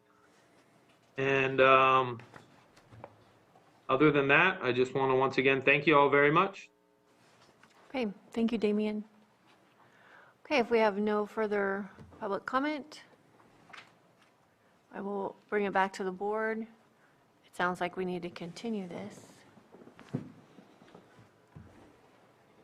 Need a motion? Oh, I'm sorry. Supervisor Spatier. I just wanted to respond to some of the comments. I know that I worked on the original resolution and ordinance that was sent to the group. Appreciate the work that's been done to bring it back to us in this shape and form. But I know that the 20 feet came from our building inspector. I don't know if that's a specific standard, but I wouldn't know any better than to just have faith in our building inspector to know what the fire code is and that 20 feet is the accurate amount. And the Tier 4F comes directly from a quoted portion of an email from our Air Quality District Chief Officer, Doug Gearhart, who provided that for us to put inside the ordinance itself. So I think it makes perfect sense. I did want to bring up one thing. We did receive an email with a comment about sorry, it seems picky, but at the same time it does make sense. The color of the general purpose tents. Is it possible to make a request for something that's a little bit more on the natural side of colors than something that would stand out? And I don't know. There was obviously an issue within a community where the tents were a little bit more obvious than they would have liked it to be. And so just curious if that's something that we can place in there, or if there's already other regulations that can be utilized for that. We do not have other regulations. That would come under more like design guidelines, which we don't do for this sort of thing. But should it be the will of the board, that would be one of the amendments we would work on before we bring it back to you at the next hearing. I'm not in favor of that. Okay. I think it's. And furthermore, these projects are approved and they've undergone Right. aesthetic review under a previous initial study. So the changes in impact from the permanent structure to the temporary structure most likely will not be significant. Furthermore, also just a note on generators at the state level. According to DCC, larger industrial and commercial type generators of 50 horsepower or more are allowed as a regular use. However, smaller consumer type generators, less than 50 horsepower, are only allowed as emergency use only, or potentially limited use, which is less than 80 hours or less. So on the state level, they're going to be required to have more of the industrial level generators that are more efficient and less impactful. Thank you. So I have one last question. For applicants who applied a long time ago and didn't have dry sheds, whether temporary or not, within their site plan, is that going to, can you come back and let us know when you come back next week, hopefully, to let us know what that process is? Do they need to update their application? Is it just a layer on top where it's not a full update of their original application? Just so people are aware of what that process might actually entail. Versus those that have already added a dry shed within their application that was approved by the Planning Commission. I just think it'd be nice for everybody to know their pathway and avenues that they need to follow. feel like I have an answer for that, but I'll hold off, and yes, we will look at it. Okay, thank you. Rebecca? Yeah, I just wanted to say one thing. The Cannabis Ordinance Task Force welcomes all public comments. So, and I think, you know, if you sit in on the meetings, you'll see that our group really tries to consider all public comments and even kind of prolongs our discussion based around what the public input is. So to me, it can be upsetting sometimes, especially when we come to the Board of Supervisors. The comments we hear are usually from people who do not participate in that opportunity. So I would just encourage any members of the public who don't already tune into our meetings to do so and to provide your comments, especially those that were provided today and comments of similar nature to that group at that time. That would be really helpful to us. Thank you. Thank you. Yeah, and with regard to that statement, I've been given a lot of feedback from some folks that have basically given public input that they're not afforded that opportunity. I know that at times they say that there's very difficulty to have more than 3 minutes, or even with the Zoom link and whatnot. That's just the feedback I'm getting, so I just want to make sure, not sure if we're having more meetings with the group, but if so, let's try and do a better job with that if that's the case. You know, if not, explain why, or I'm just giving you the feedback that I get. Yeah, of course. And I would say just out of the policy groups and advisory groups that I've sat on, I think that this task force specifically has been one that's maybe the most accommodating to public input, in my opinion.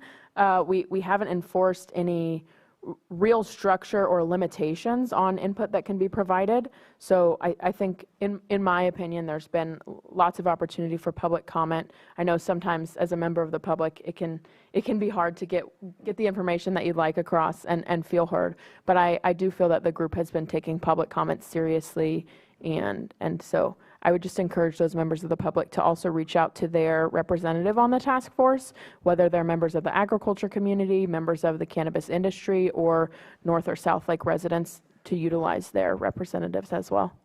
I think the group that we're speaking of probably doesn't feel as if they have a representative, if that makes any sense. And just not saying this is happening here, but coming from different committees that we're on with ad hoc working groups, sometimes we're put in that position to not be heard, or some of the information is slated towards, bias studies or anything like that. Not saying it's happening. I'm just saying we've witnessed that type of behavior in different committees that we're on outside of the county. So just want to make sure that giving that extra step sometimes is good. And so if you're doing that, I appreciate it, because that eliminates that type of speculation, if you will. So I just wanted to share that. Yeah. Yeah, I really appreciate that. And maybe if you or another supervisor wants to sit in on one of our meetings, and even if it's just a conversation with me afterward where you provide some feedback on ways that you think we could improve our process, that's also welcome, at least from my perspective. I've refrained from going because I don't want to, it's an ad hoc work group, and I don't want to do that. It's not right. Supervisor Green? Yeah, thank you. Just, I know we're going to continue this to go over the language, so I just want to point out that going back again to the ordinance we passed for temporary hoop structures, which is called out on our May 16th agenda, both the clean version of that ordinance and the red line version of that ordinance. So if we're to be consistent with the board's prior approach with that ordinance, the clause I mentioned, again on page 2 of today's draft ordinance, starting with the sentence, in addition to those conducting ag operations. That clause was stricken in the hoop house ordinance on May 16th, and I think would be appropriate to continue that when we take a look at cleaning this up and bringing it back. So just wanted to point that out.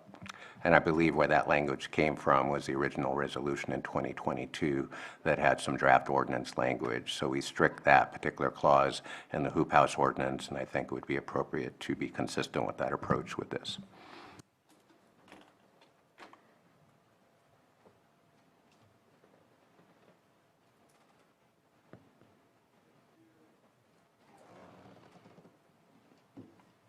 My personal opinion is, if by chance somebody not doing cannabis cultivation would like a temporary building for a moment, this allows them to do so. So I don't know why we'd have to take it out. It's not like we're forcing people to use something. This is helping an industry and also a random potential if somebody has a need or a use for it on a temporary basis going through a normal process.